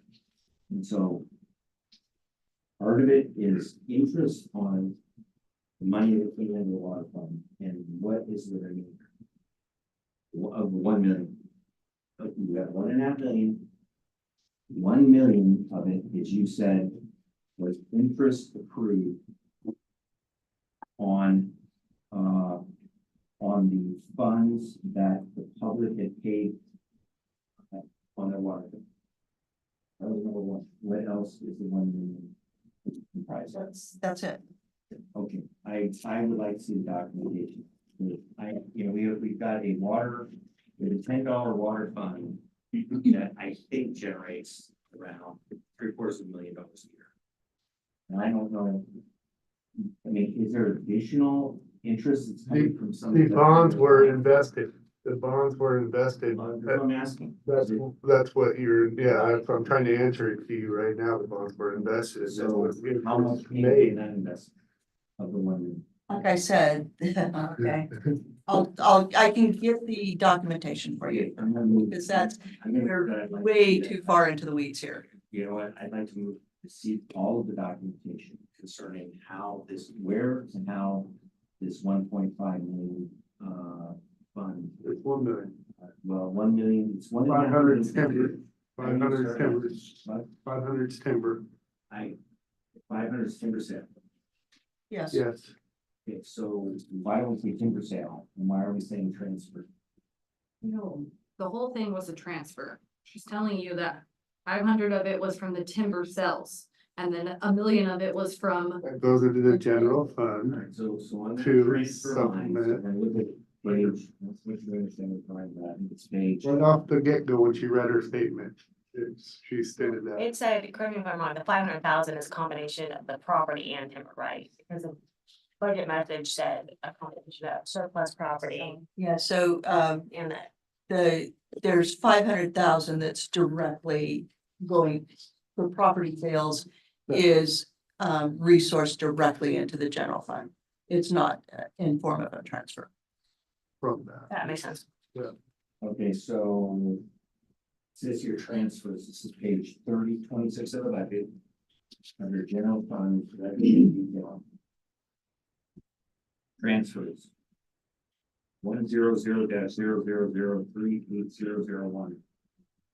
What page? Well, what, 26? What line item? Halfway down? Will be the numbers are small. At the bottom. It's towards the bottom, the transfers. Okay. Transfers. $1,500,000.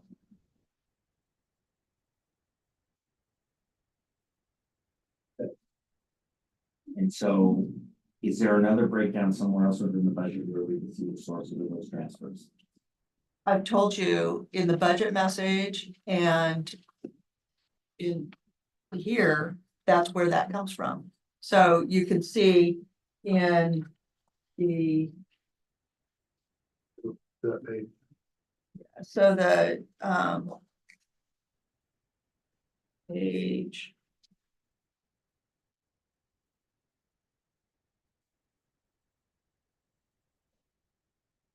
Page 45. So on page.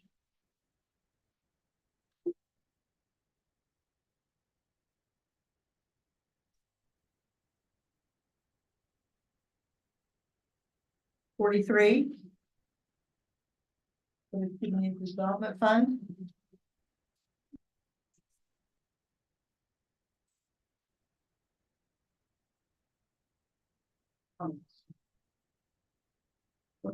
There's 500,000 going out. That is from timber revenue. Yes, 43, trying to find transfers, $500,000. yes. Okay, so where it says transfers, then on page 43. That's timber. That's timber revenue that we're that we're transferring now, yes. And then, so we're gonna transfer $500,000 in sales timber from community development to the general fund. Correct. And then on page 50.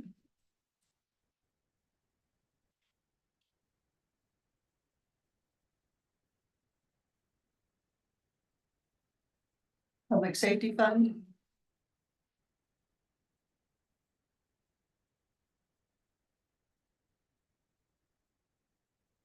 Public safety facilities. So down towards the bottom, under expenses. Not resources, expenses. To the transfer, yeah, so that's going out. Okay, all right, and so what you're saying is that 1 million that's coming from the public safety fund, that 1 million is coming from interest earned on the money that the people would put in to pay the water bill. That's what the bonds have earned. And so there should be that, so these bonds are invested some. Yeah. Okay. And so and how much is coming from the bond investment? Just curious. Because they're all in one bank account and for all of the funds. All money is in one bank account. So there's what we call the LGIP account, which is a state account that earns interest. And then we've got our general checking account where we pay the bills. And so the bond. So all the money is in those two banks. Or bonding, so maybe. And that all the money is commingled and it's allocated throughout. Okay, so then we would be able to see the interest earned. So one's a checking account. What's the interest rate on the It's checking? all money, it's all the monies of the whole city that go into that account. Okay, all right, it's not a big conspiracy though. I mean, the way it makes it sound, it's like. I'm just frustrated. I apologize. Interest rates, I'm trying to catch the interest rates vary, so, yeah, up. How much is it? I don't know. Okay, and then the other guy. Is the Fed gonna raise rates or lower rates, Steve? $1 in interest, I'm trying to figure out how to get $1 in interest. Let's do that in our general budget discussion after we hear from the police and the public works. Okay. This will be, I'll table it. this will be part of the, Okay, I want to see the documentation. yeah, sure. Any specific questions for the police? I do, thank you. Thank you for a nice presentation, and I want to ask you some questions about.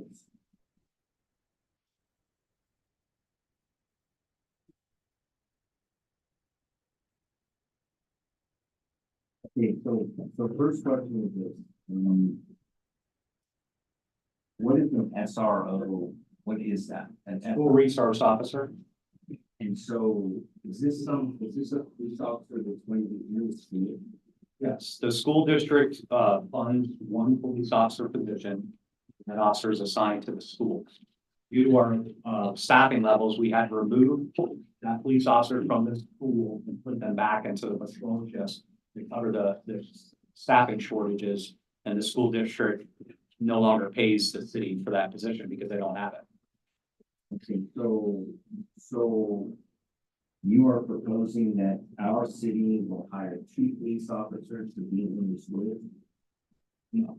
Okay, how many police officers are going to hire within the school? I thought you said 2 FROs for the schools. When we talked about, well, the 2 officers that are being hired right now are to replace the 2 that are retired. We are status quo. We are gonna have 21 sworn officers on the St. Helens Police Department. School officer. No school officers. However, we work closely with the school district and provide an excellent level of service to them. Almost daily contacts and in communication with them. So they're receiving what they need. The only thing we're not doing is having a physical officer in that school during the school hours. We just cannot accomplish that and answer the volume of 911 calls that face. But we used to. We used to, Yeah. but We used to work, right? Right. Full resource. Yeah, they all just got some type of. Yeah, why? Very common in the state of Oregon, they're all over. I'd like to hear from the school that actually needs school resources. Yeah, I went to a high school in Portland and definitely needed the full resource off. Not for- That's a common thing in Oregon. How close do you get to the high school? What kind of calls do you get to? on average, we had one today, so we were called to the schools, not just high school, the schools, but it runs the gamut. Kids that run away from school, fights, the St. Helens High School, the school there does have a public safety officer, not a police officer that helps us.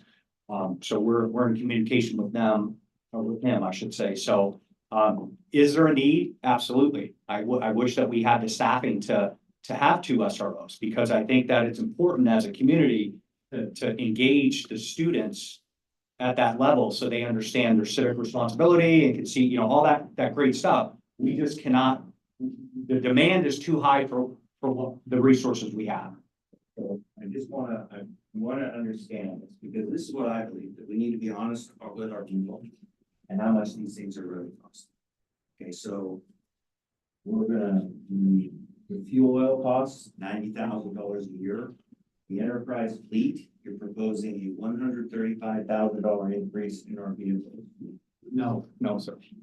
It's from 2023 estimated 135 to 270. It's roughly, Vehicles and 3 replacement vehicles. roughly about 80,000.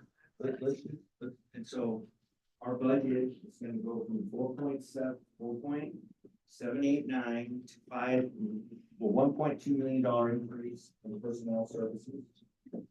And we're gonna go to another increase of almost like $120,000. It's like about a 1.4 increase. And so $1.4 million increase. The amount of money that our citizens will pay for retirement, that we will pay, when everybody here who might be listening to this going to work, we will pay $1,235,000 into the retirement for the police. And so I understand that the police do a very valuable job here, and it's a very important job. Police are very expensive. Very expensive. And they've got huge benefits and tremendous bargaining leverage. At the same time, you know, what are we really talking about here? As far as what we're gonna be asking our people to pay, and where's the money gonna come from? And so let's make sure we have an honest discussion about that. And so we have this levy on that, we have a levy on the ballot, $800,000 is gonna raise. That isn't gonna cover the increase. It's not gonna cover it. And so I'm wondering, what is the delta of what we really need? We need to majorly circle that, I think. The reason why that we need Like, please 3 don't interrupt me. vehicles is because they don't have a police department, okay?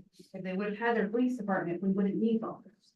So now we're in a position of looking at take-home vehicles, and there's not gonna be 24-hour coverage possibly at this point, because we're short officers. So it's a cause and effect, now we're in this issue. I got you, you know, and had the thing been planned properly and done properly, you know, where you'd be built. And that's another problem. And that's a huge problem. And it's a problem that came out in the wash. Let's keep this just for the police department. We'll talk about that when we So, have our general discussion. look, you know what, honestly, I think what we need to be talking about here is, first of all, I support the levy. Just to let you know, flat, let everybody, I support the levy. Why do I support the levy? Because I support our town being safe. I support our town having the resources that it needs to have. Police need to. You know, I don't wanna have political speeches here. I wanna worry about the budget, you know, because we're going into over 2 hours and usually our meetings are only 2 hours, okay? And I wanna get through this. What's the delta there? So we have 800, what else do we need on top? And do we really need an RO officer? Because, I mean, can we get along with like saying, okay, let's not budget for an RO officer. The SRO officer is not even in there. It's a need we have that we can't fill. We're not filling it. We're gonna replace two, and then we're a high. No, not SROs. I think, SROs. Speaking, yeah, he's Alright. just saying we're short. I think the increases in the police budget are fair and warranted. I think the fleet is 80,000 is the increase. If you look at years past, the reason this year looks like it's increased so much is because we had 4-year cars that were being sold back. That's the delta. That's, I'm just trying to say, where are we I think- short? I think- We need to make up. I would just have to confirm it, Gloria, the budget increase is based upon the levy, 4 levy officers. 800,000. But it would still be increased about, $400,000.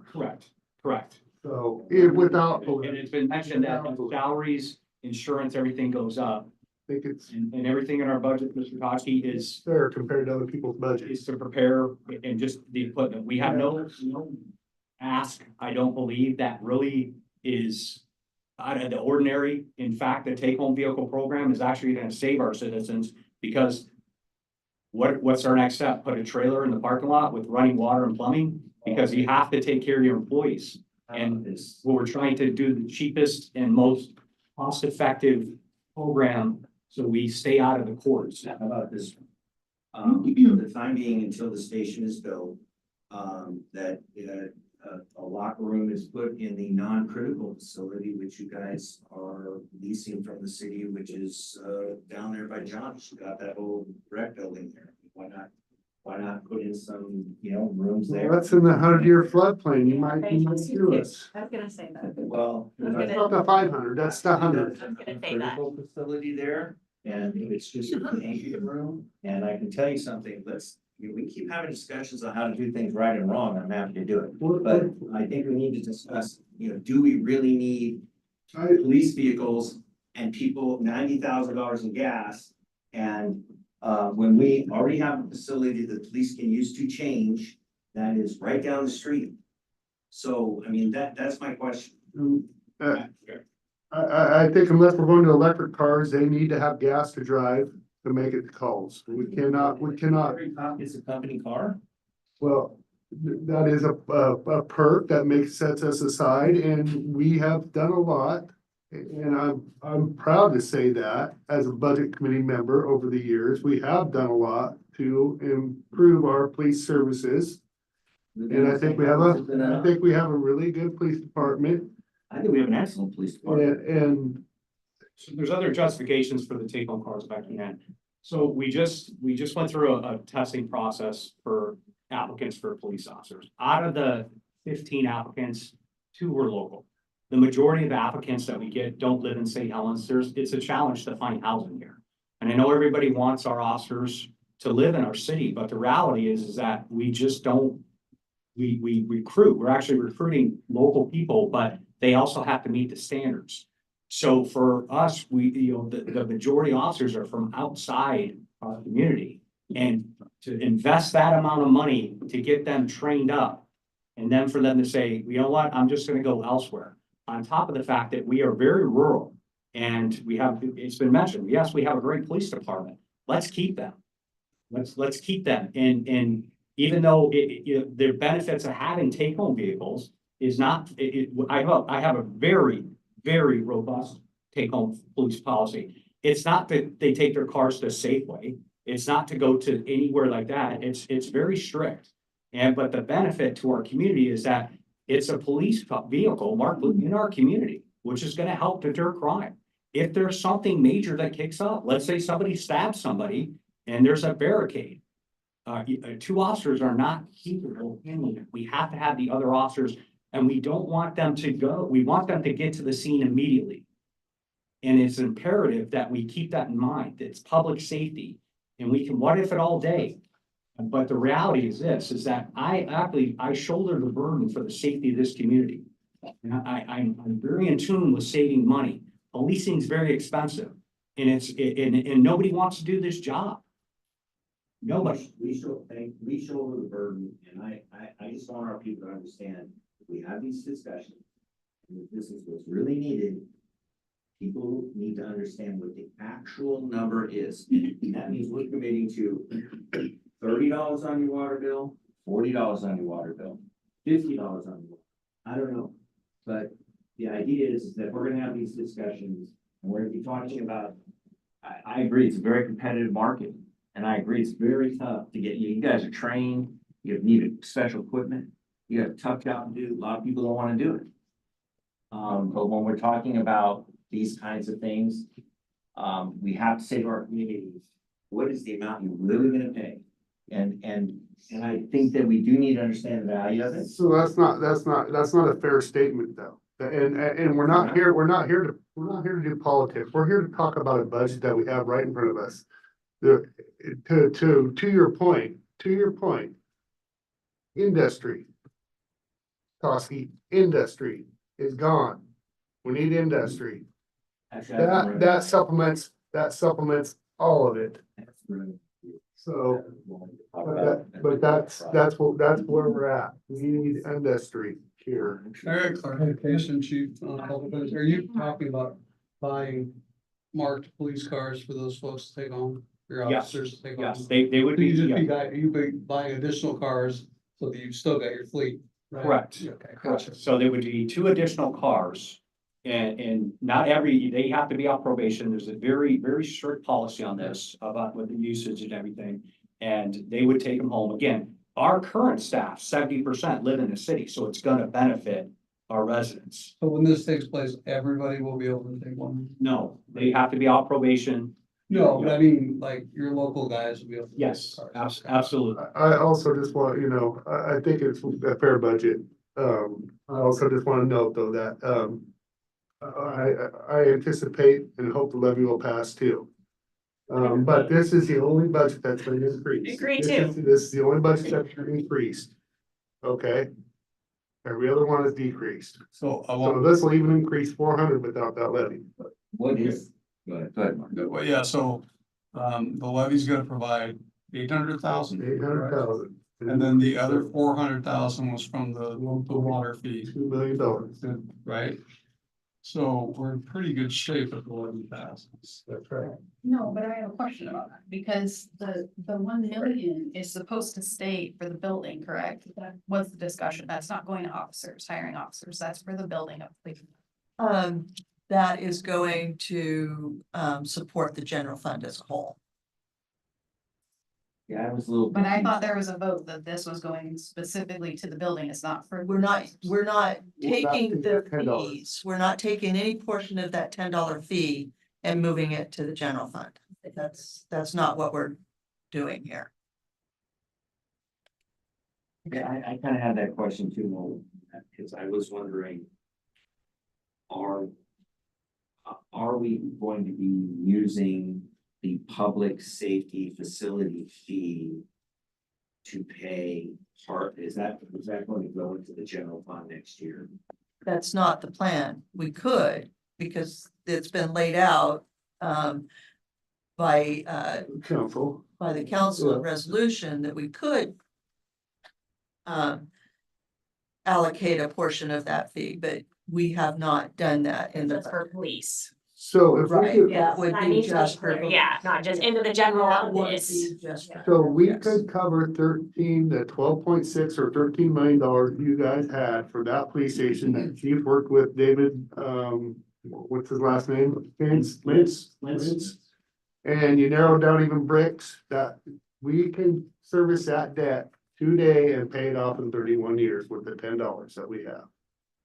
So, but in the budget, it's reflected, the public safety facility fee, you go to debt service, that's in the budget for living. That's all I'm trying to clarify. That's correct. We have a dirt pile down there ready to spread. Anytime a Luba case would get dropped and you would be like, okay, I'm for this, that'd be great. second, I think that, can we make a motion? We can talk about that. Well, let's do it, add a budget. Talk to us, not the other way around. Specific questions for Chief Green?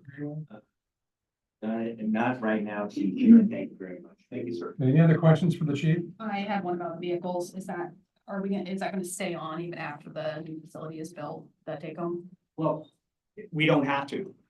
And the reason being, again, the primary reason for these take-home vehicles is the actual lack of storage, lack of locker rooms. So that is something that I thought about, is that, the reality is that, no, we probably won't need take-home vehicles. At that point, we can revert back to, just having pool vehicles. Although I will tell you that officers, when they have take-home vehicle, there's been study done, it's actually cheaper to assign a vehicle to take home because they care for it better.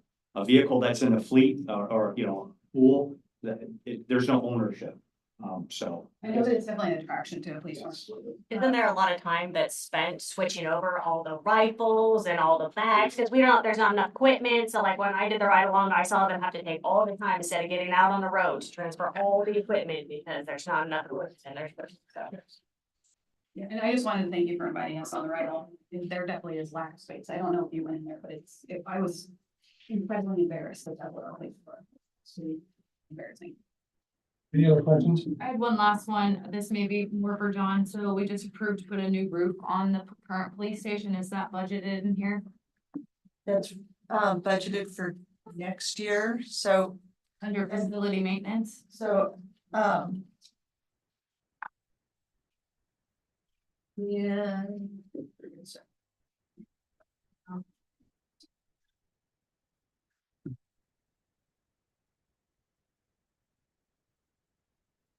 I didn't see it lined out. That's why I just put a question mark on page 32 by facility maintenance. to see if that was projected in there. So that is something as we start going more into general discussion. There's been a decision to wait until July 1st. And so it's in the fiscal year 2025 budget instead of doing a supplemental budget. Here, I had put it in our estimated year end. And planning on doing a supplemental, adding that to supplemental budget. But the decision was made to put it to 2025, so we'll need to make that adjustment in the budget. Wouldn't be going on until next. We'll have to do a supplemental budget, right? After July. No, we're not going to. Because- Oh, we don't have to. So for the committee, we'll need to make that adjustment in the approval. To. Okay, Yeah. I just want to Not all this other Yeah, can you discussion just say that, going yeah, can you try it one more time just to clarify that? Basically, the roof is getting done and it's going to Yes. be Okay, budgeted. so it's in the general fund, general services.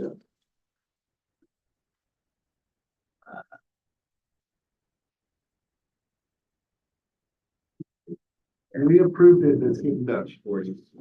But it's going to get done July 1st. Yeah. So in general funds, on page 40.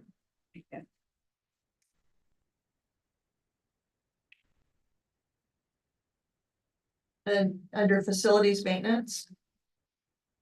Our estimated year end, I have 100,000 there. Our budgeted for 2024 was 50,000. So we need to move that estimated year end to the proposed 2025. So we'll do that when it comes to doing the budget approval. We moved that little red mark here and there, so I was looking at that, pretty crappy. Okay, any other questions? Let's move on to Public Works. Mohammed? Thank you, Chairman. Just remind me, it's 8:00, 8:30 p.m. So I'm gonna try to hopefully run through my presentation. I've been known to give really detailed, long presentations. I don't want to keep you here all the time. And just fact, when I was in college, I was always told last because of my last name started with a Z. I thought I can escape that professionally. It's a game. Save the worst for the best for last. Anyway, so on a positive notes, budget-wise, the Public Works, as if you're not familiar, we are a very large and very complex department. We oversee many divisions, including the operations, the engineering, the water distribution system for the city, facility maintenance. We have our own fleet. We see over 13 parks, And our water quality department, which consists of the wastewater treatment plant. Most recently, I've took some members for a year on tools, just to get an idea of the size, complexity of what we offer to the city and external customers. But the positive news in this budget cycle, we have been working really hard to provide a high level quality service for all our customers internally and externally with a conservative approach. We noticed in our budget from last year to this year, it has only increased by 1%. This is remarkable. In a public world, we have extreme challenges with instructions and whatnot. Through our services, we also have focused here on many of the improvement and cost saving, whether it's on projects, whether it's materials or services. For example, earlier you guys talked a little bit about the fleet, so I can give you an example that how we work hard to innovate and provide cost saving for our budget by replacing equipment. Our vehicles are not just cars, we have trucks and we have heavy equipment in public works. We have equipment called street pluckers and street sweepers, which are very expensive capital expenditure. Our street sweeper is about 10 years old, and this is something that costs roughly around $650,000. The team has been working tirelessly. Those are mandatory equipment that we have to use to keep the streets clean and safe during snow and etc. So what our approach was to solve this problem is trying to work with the problem we have and see if we can remodel, refix, upgrade this equipment rather than go and ask you guys for $650,000, given all the budget challenges we have. With that said, we have investigated this heavily and we have found several situated solutions that can cost the city $40,000 only to rebuild the entire flusher. And that will give us 10 years of a life cycle additional to the existing. So that's just again one simple example of what we do. Another great example, we are providing a lot of saving and cost recovery for the city. You probably heard of all those major projects that we have, such as the waterfront. Right, this is the largest and the most technically challenging project the city has ever received. We currently save over $300,000 per year by managing this project individually. Myself, public works director, our engineering manager, and our engineering team. Right, a project of this size, you are required technically to hire a full-time project manager, a full-time construction manager, a full-time inspector for all the regulation associated with the complexity, right? We are managing these projects internally ourselves. We are spending 10 to 11 days to make sure we support the city budget and trying our best to save the cost and the burden on other departments. In addition to the complexity of our role in the city, we have very many systems that we maintain regularly, such as our water filtration. This is a very complicated facility that requires technologically, materials, pumps. Most recently, we are looking and we have put this in the budget for this in water racks, right? The water filtration plant has 5 racks, each one is about $250,000 to replace. Those materials have a life cycle.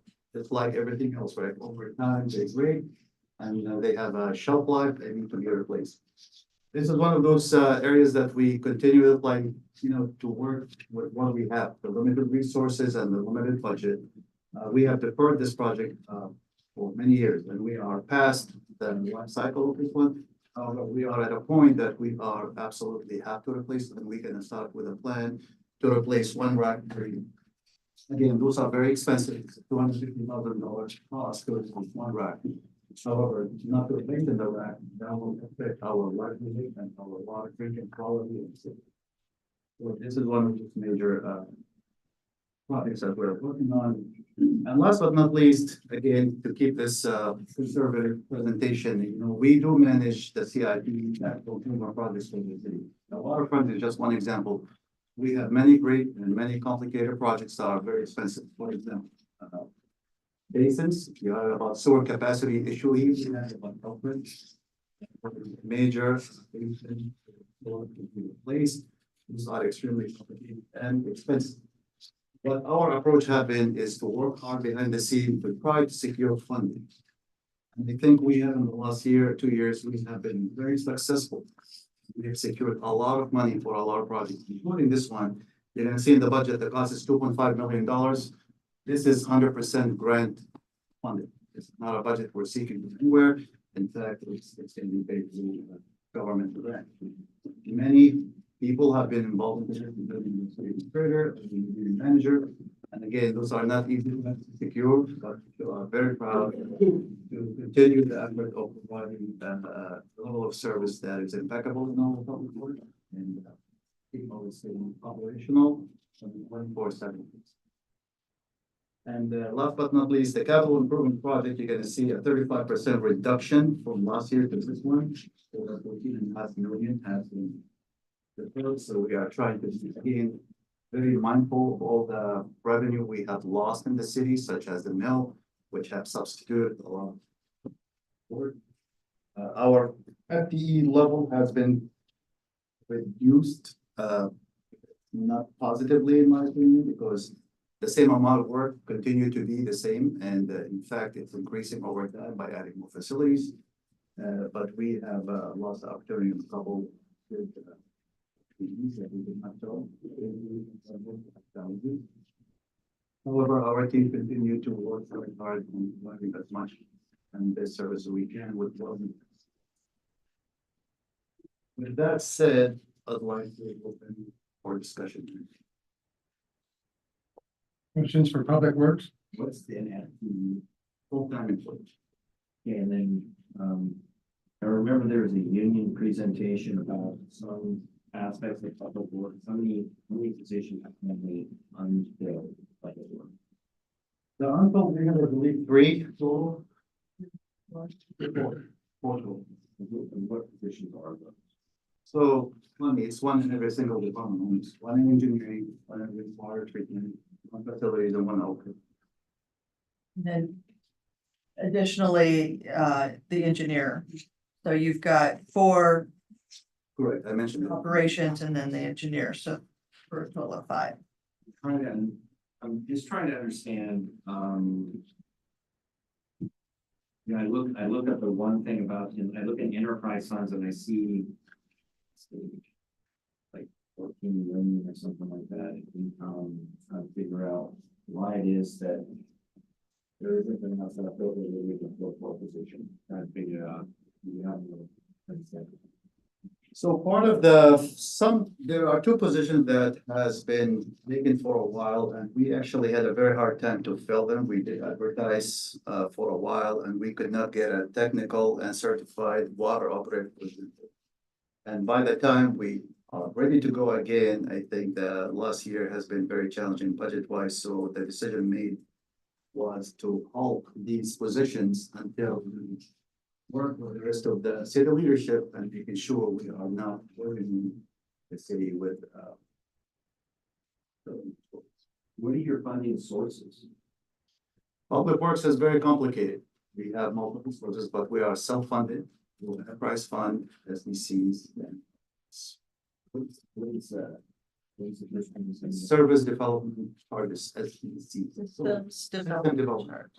So, and then is there some concern you have, is there some concern you have that not filling any one of these positions or all of them, and if so, name them, may leave us more vulnerable, as far as, public health, public safety, or water supply, our sewer.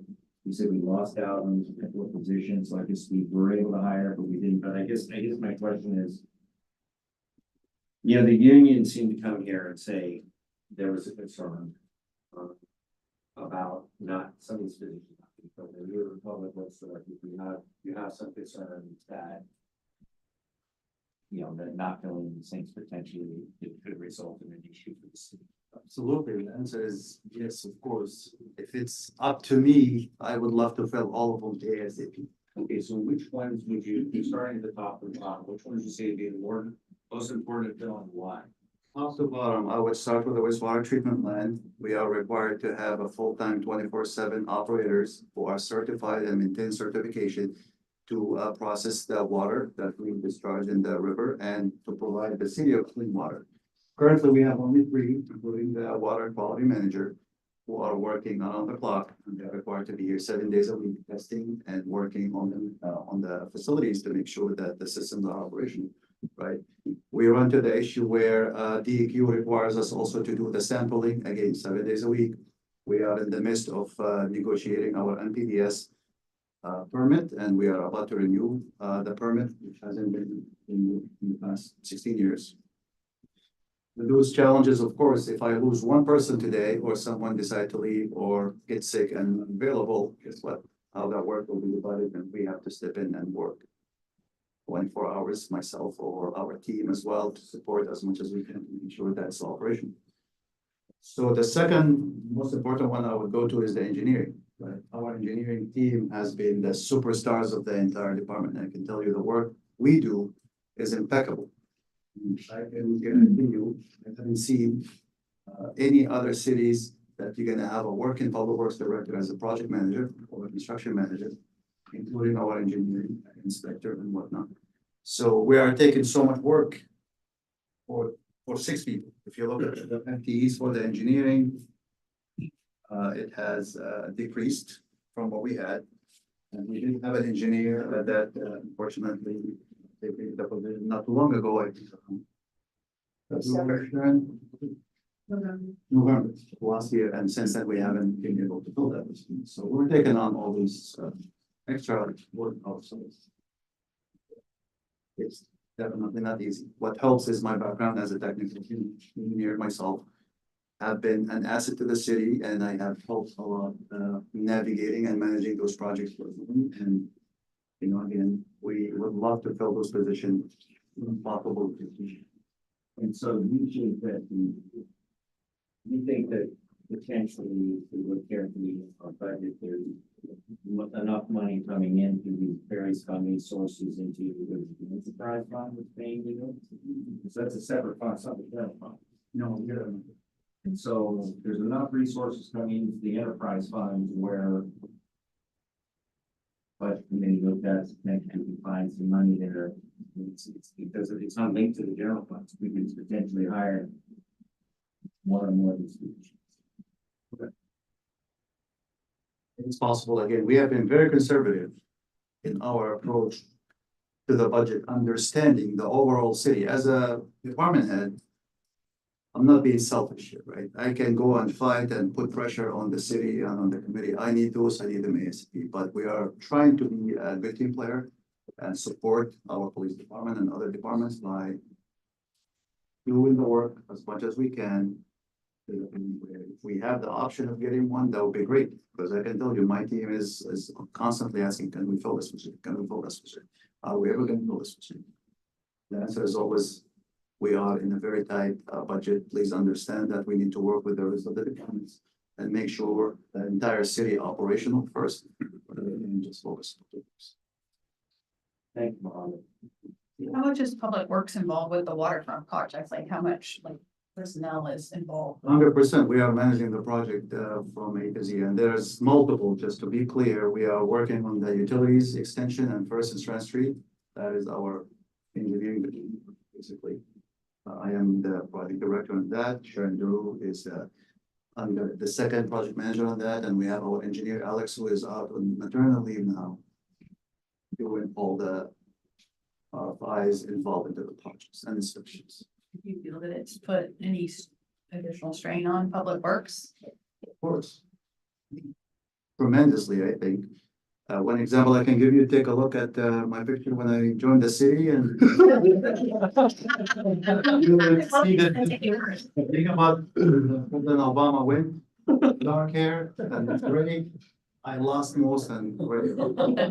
That's the stress that is we are enduring. You know, I do share my feelings with the city administrator and our Mr. Mayor whenever chance, but you know, we're not a complainer. We're trying to do our best with what we have. I have a follow-up question that might be silly, but why did we choose to do that in-house? It sounds like if it was like a $300,000 savings, it's like, are we walking over dollars, dimes versus having a developer? What is the benefit of having a developer that takes on all of that? And otherwise allocating all the staff time? And that was my question, my next question, but It's a lot of benefits, right? Quality control. I can tell you just some facts here. With us managing the project, so far, the life of the project since we started, we have close to $900,000 saving because we're managing, this is in addition to the 300. This is because of our very strong technical background and adherence to obviously public money, and we want to do right by the city. And how is that done? Because if you hire a third party, a developer comes in, they're not gonna care about mistakes in the project, for instance. And Sharon, I'm happy, she can tell you a lot about this, where you have a change order coming in, right? The contractor is gonna come to you and say, oh, you have a problem here. This is a change order for $120,000, right?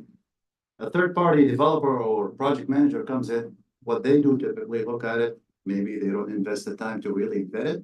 And you will be signing, yes, it's a problem, pay them $100,000, move on. Us managing this internally, we are like hawks on these projects. First of all, it's in our backyard. Second, we are leveraging our technical backgrounds and are able to really look at all these details and work really hard to make sure we're not paying the contractors $100,000 extra for a change order and whatnot. And let me tell you, these are coming faster than we can see them.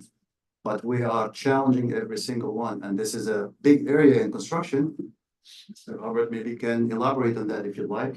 Where they make their money, right? Think about upselling, right?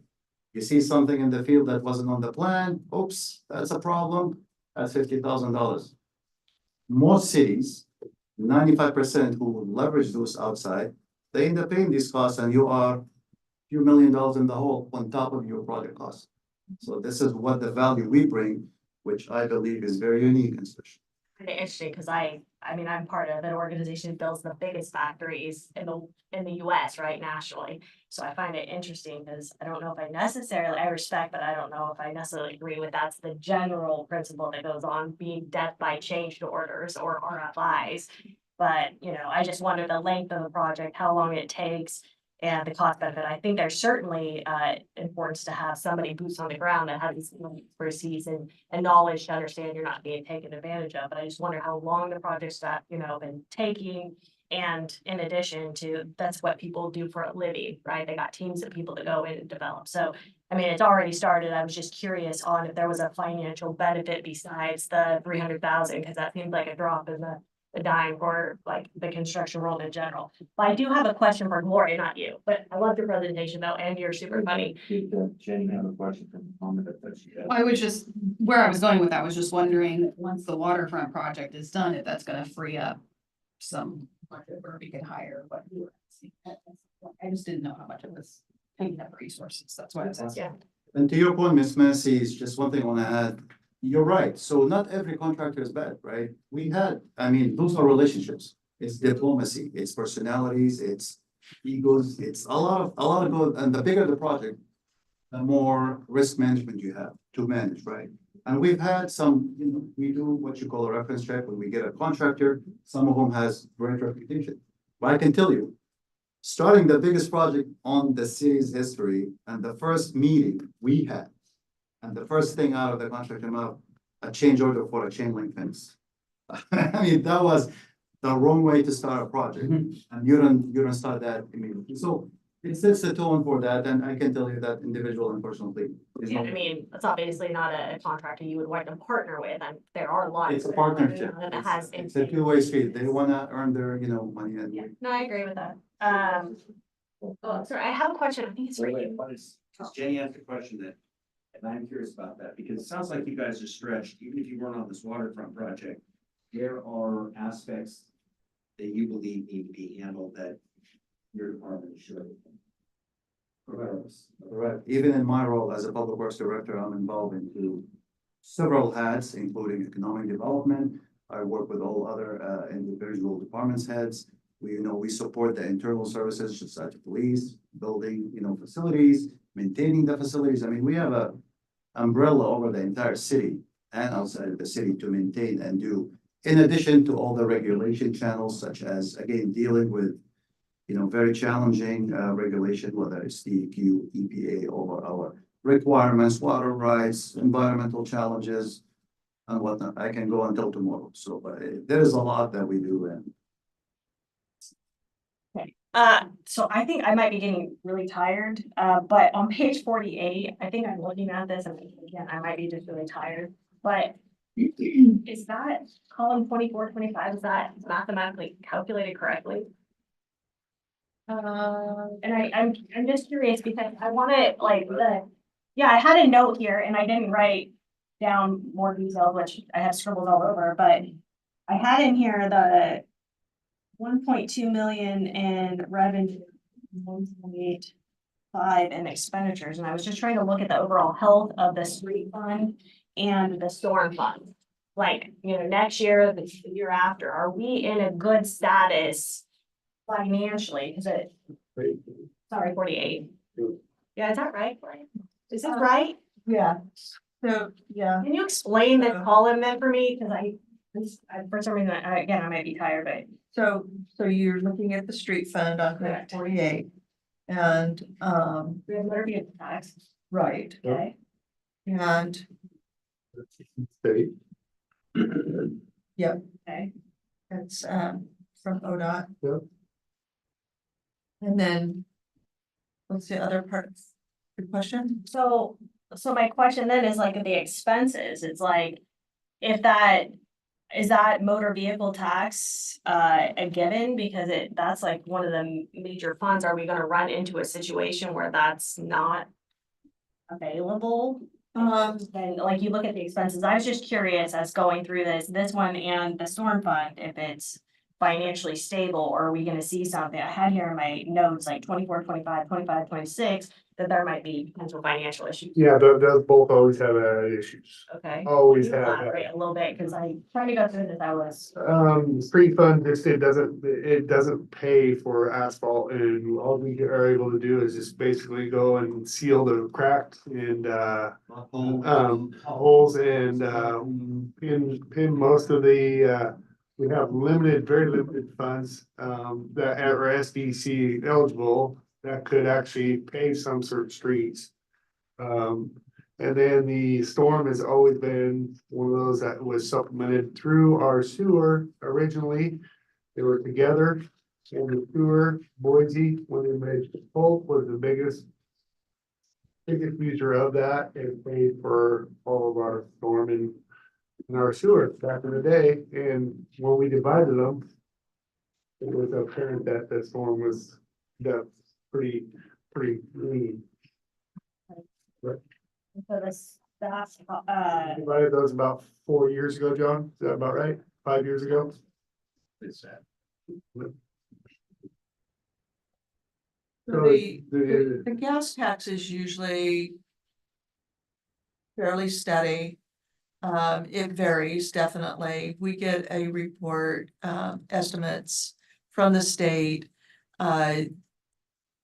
giving us, the calculations for, all of our state revenues. That's, liquor tax, cigarette tax, gas tax, all of those things. And, yeah, it's not enough to support the street fund generally, beyond just doing the basic works. From our gas station. They don't get that much off that 3 cents. No, it's not. Talk to, yeah, it's not a lot. I agree with what you said, and I've said that. I think we definitely should be studying revenue streams and trying to get them out to the public for their discussion, acceptance. I don't think we're the only town around here that doesn't have a gas tax on our gas, so that's money that we are not getting by anybody who lives up here. So it would be nice to study it. Any other questions for Mohammed? no, just thank you for all the answers, appreciate it. For the record, he drives a Tesla. He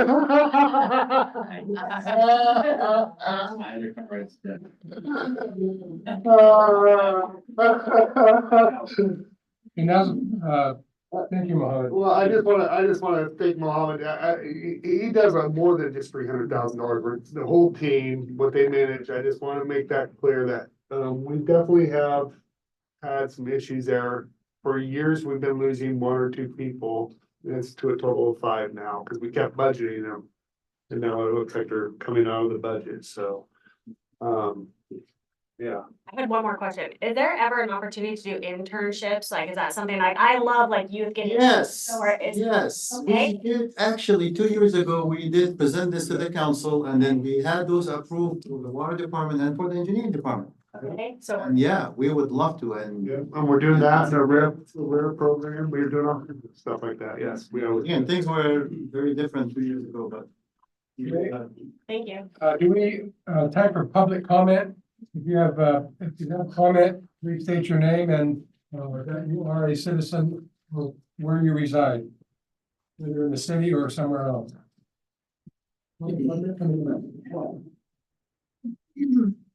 Yeah, I have a bus. I'll try to be quick, because I mean, we've been here for a while. There's gotta be one person there who does not know who you were. Oh, really quick, I can't believe that. So, I guess the first thing is, yeah, what I'd like to say is that the timber revenue, which you have in 2024 is $1 million, is not there. That's a fantasy number. The timber guy came, talked to you. They said you can sell this year and generate your $1 million of revenue. And he goes, you can't harvest for 3 years. So 2 to 3 years is what he said. So at best, you can get that money in 2 years from now, not for this coming fiscal year. About this $5 million. We had another cut left, but we approved it. He said that you couldn't. He said if you cut now, that's what he said on the public record. You go and listen to the recording. He said you won't be able to cut for 2 to 3 years. That's what he said on the public record. That's correct, but you're saying it wouldn't be for this year. It was, he said, if you cut and you authorized it in February, But you're, that you won't be able to cut again for 2 to 3 years after that. And so so that budget that you did in February was for the fiscal year that ends in 24. You're budgeting now for 25 with another $1 million. We had 2 cuts. We said there was one. I'm telling you, you can go listen. It hasn't been cut yet. So we have the revenue there from this year. We're just allocating it to appropriate it and transfer it. Use that next year to about 500,000 of it to go to the general fund. It's this year's revenue that's already there. It's not been used, it's not been appropriated. So the cut that you did in February, you're not using it for this year. Correct. Because I think it's also on your budget for this year. I think you're counting it twice. John, no. We haven't cut it, we haven't got paid for it. Okay, so you have not used it for this year. The perception issue there is that it wasn't budgeted, the revenue wasn't budgeted for, because the contractor or their timber cut contract had 18 months to cut. And they got on the front side of that, so the revenue did come in earlier than it, may otherwise. Yeah, I'm pretty sure it's in 2 places, so I'm concerned. I'll look at it again and hopefully you're right. I also am in complete agreement with Jennifer Massey about the levy. I think it's wrong to include the levy. I know it's hard to believe, right? I think it's wrong to include the levy when you're counting hopes. Hopes, this is a budget committee, it's not counting hopes. You should not have it on there. I also think the same thing about property tax of selling our city property. Again, those are hopes. You want to sell it. I hope you sell it. You haven't sold it. I don't think you can budget for a levy and budget for property sales. That has not yet happened. That's not what your job is. Your job is what's reality. And if in fact both of those events happen, then you can budget for them. So I'd also like to know about urban renewal. We haven't really talked about. My understanding that a lot of the waterfront improvement project is supposed to be in the renewal zone. Our urban renewal zone is basically underwater. And I don't think that you're going to be able to move those dollars, as Gloria said at our last budget meeting, that you've not at that point in time allocated any of those dollars into urban renewal because it is negative at this point in time because of the loss of Cascades. So the plan to fund the waterfront improvement through urban renewal can't happen. So I don't really see how you're gonna get out of that debt when there's no way to police it. I'm also concerned that there is no cuts really for the police department. In fact, it's about the only department that's being increased. And while I think we all support the police, I don't know that it makes sense that they are not that they're not having to cut like everybody else has to cut and all the other departments. But if you add in those things, the way I look at it, you have about $3 million of revenue that you actually don't have. Our revenue is about $3 million in general. You have about an extra $3 million that you're not going to have on an $82 million budget. You're spending 27 times on this budget, our revenue, our yearly revenue from taxes on projects that we can't afford, 27 times. And it's like, we have to stop spending.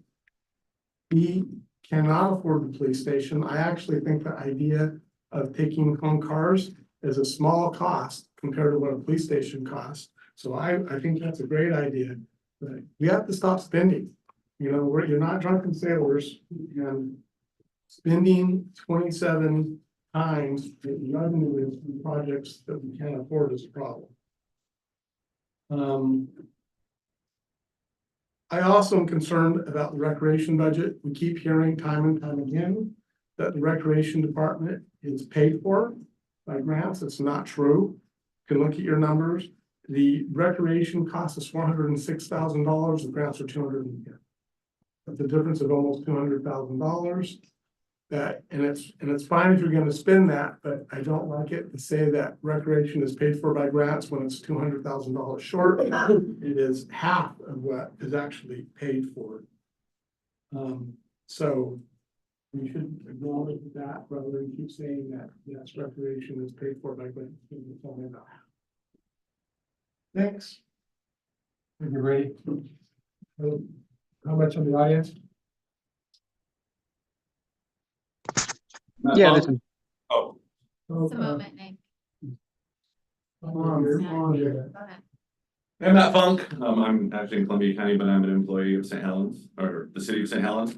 I'm here to put a warm smiling face to some of the cold details in the spreadsheet there before you. It's a hard time doing anything quietly, and so, you know, I should slip silently away at the end of June. My role in IT is going to be eliminated. And even though I was not here before I started here, I didn't know what it was like, but I had a lot of feedback when I first started about it's so amazing to have you here. The response time is incredible because there was Darren, one FTE, and the MSP that was supporting. So I know that going back to one FTE, all of the employees of St. Helens are going to accept the MSP back into their lives and deal with maybe a lot of slower support times and whatnot. And I know that I heard that Darren said that it was something like, I don't know if it was 50%, but he said it was a lot of his time was spent simply facilitating connections with users and the MSP. So even though it's one FTE less, when I'm gone, it's going to be actually less since he's going to be doing stuff to kind of fill in the gaps with long distance support groups. So anyway, I ask that you at least dig deep, be creative, so that I can continue to support good people of the city of St. Helens. Thank you, Matt. Hi, Christina Sullivan, citizen and also city employee. And I'm here also to advocate for the positions that are not being filled, because as a city employee, we see our coworkers struggle, and they do an excellent job of covering and providing the services that they can with the sources that they're given.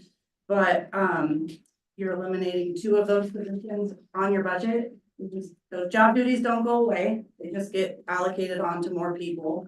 And so then we're asked to do more work. It just becomes a lot. And I know that some of our employees, I know the police are doing a lot of work, but we have public works employees and engineer employees that are working multiple hours, more than 8-hour days too, and more than 5 days a week too. And I would just hope that you guys would consider looking at the budget and finding a space to at least keep the 2 that we're supposedly going to lose and to find room to fill the positions that we need right now. We're in desperate need for those public positions too, so. Christina, where do you work? The city. Where? Oh, I'm community development. Okay. Any other comment from the audience? Yes, do we have any online? Nick? Hi, this is Nick Helmick, City of St. Helens. I just had, I guess, a quick question for Chief Greenway. I asked it on the way out. So with the take-home car program, approximately how many on-the-street officers do we have right now? Is it like 15? I couldn't remember. I apologize. I just want to make sure I can respond there. So we have 21 sworn officers. And we have 15, we have 3 administration out of that 21 sworn. The rest are geared towards patrol duties. However, those 3 admin also fill in almost floating supervisor. Myself, I'm the only supervisor on duty right now until Grayguard. Oh, actually Grayguard's on. So sorry, the meeting went long. So we fill those roles because we have policies and procedures that mandate a supervisor respond to certain calls. So as much as people may think that as administration, we sit behind the desk, that's our primary, our responsibility. So, but we do have to fill in the road, when due to our staffing shortages. So yes, to answer your question, 15 on the road.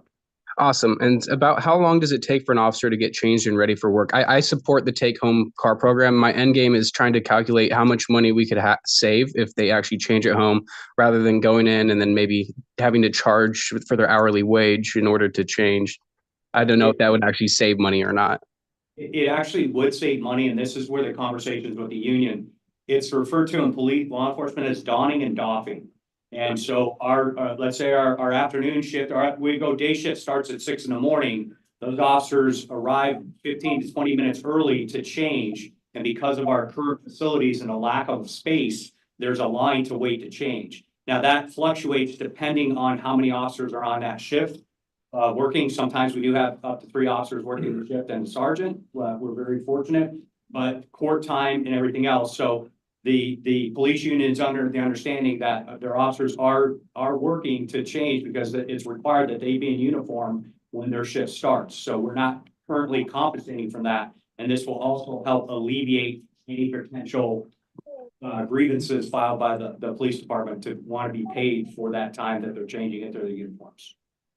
Awesome. Thank you so much. I appreciate that. Just want to kind of comment on what Freddie said about how the cops haven't cut their budget. I believe I respectfully disagree. I don't think that the cops should be really cutting a budget when we're already looking at losing police officers.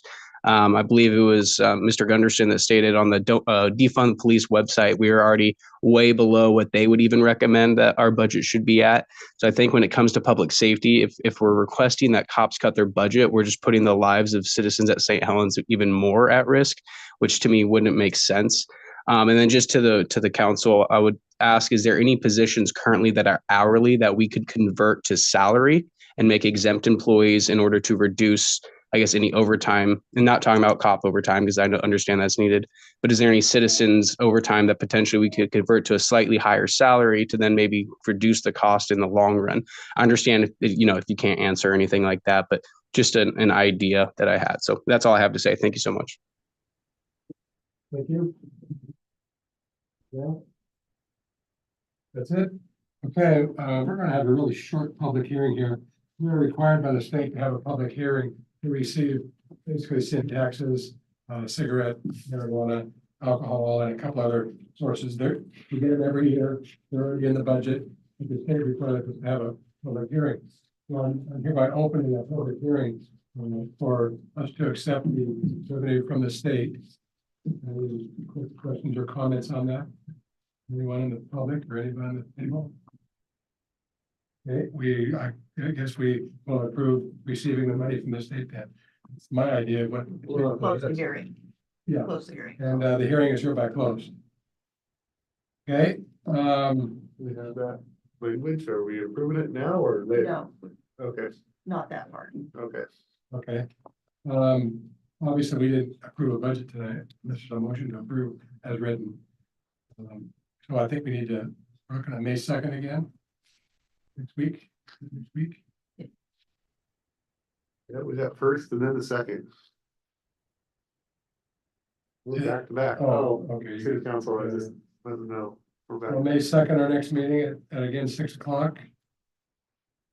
So you need a motion to adjourn and reconvene on May 2nd. A motion to adjourn but reconvene this May 2nd I'll second. at 6 p.m. Yeah. You said I'd be able to ask for these documents to be brought regarding the dollars, think they should be brought. I'd like to see them. I tell you, when things don't make sense to me. That we're getting $1 million in interest from a bank account, I just wanna see. So I've got that written down.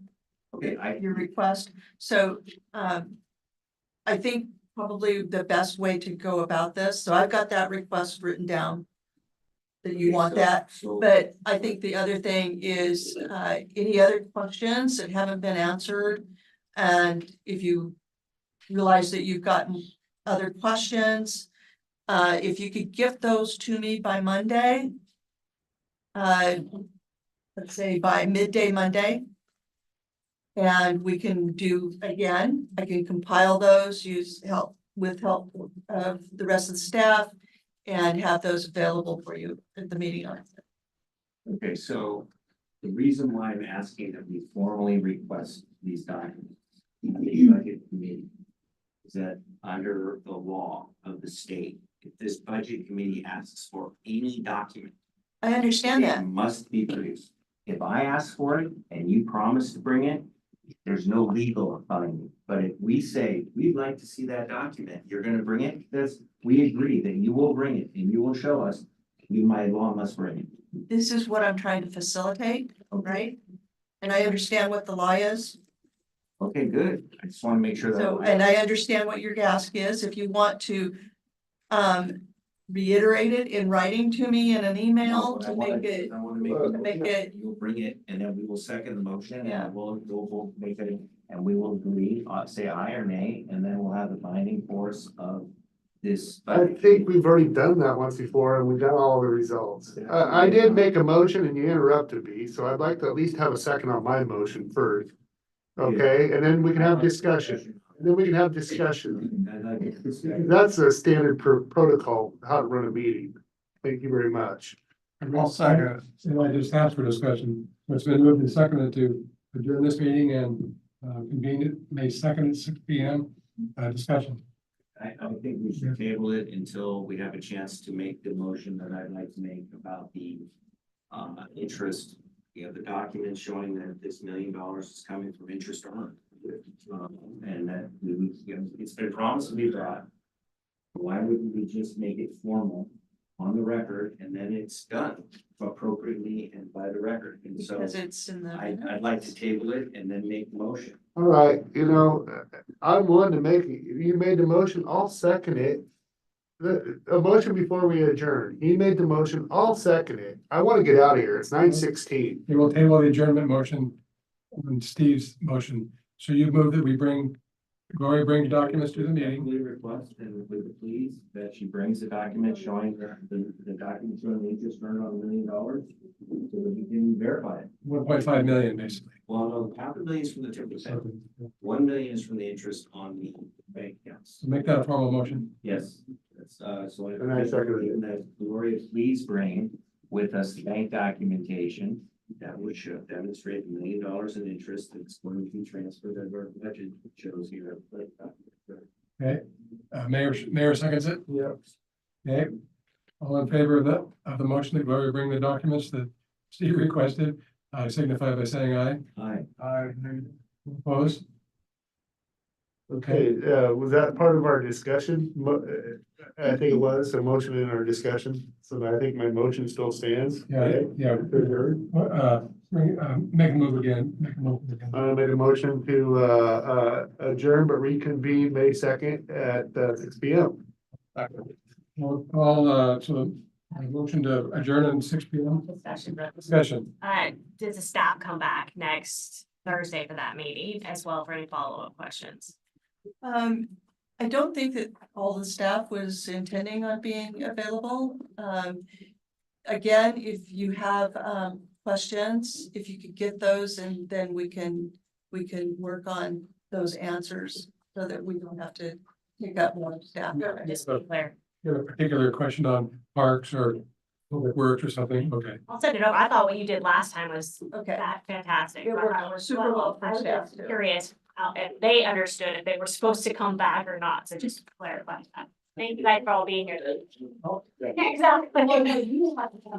All in favor of, the motion to adjourn and reconvene on May 2nd? Aye. Bye. Opposed? Nay. Thank you for all being here and Lori,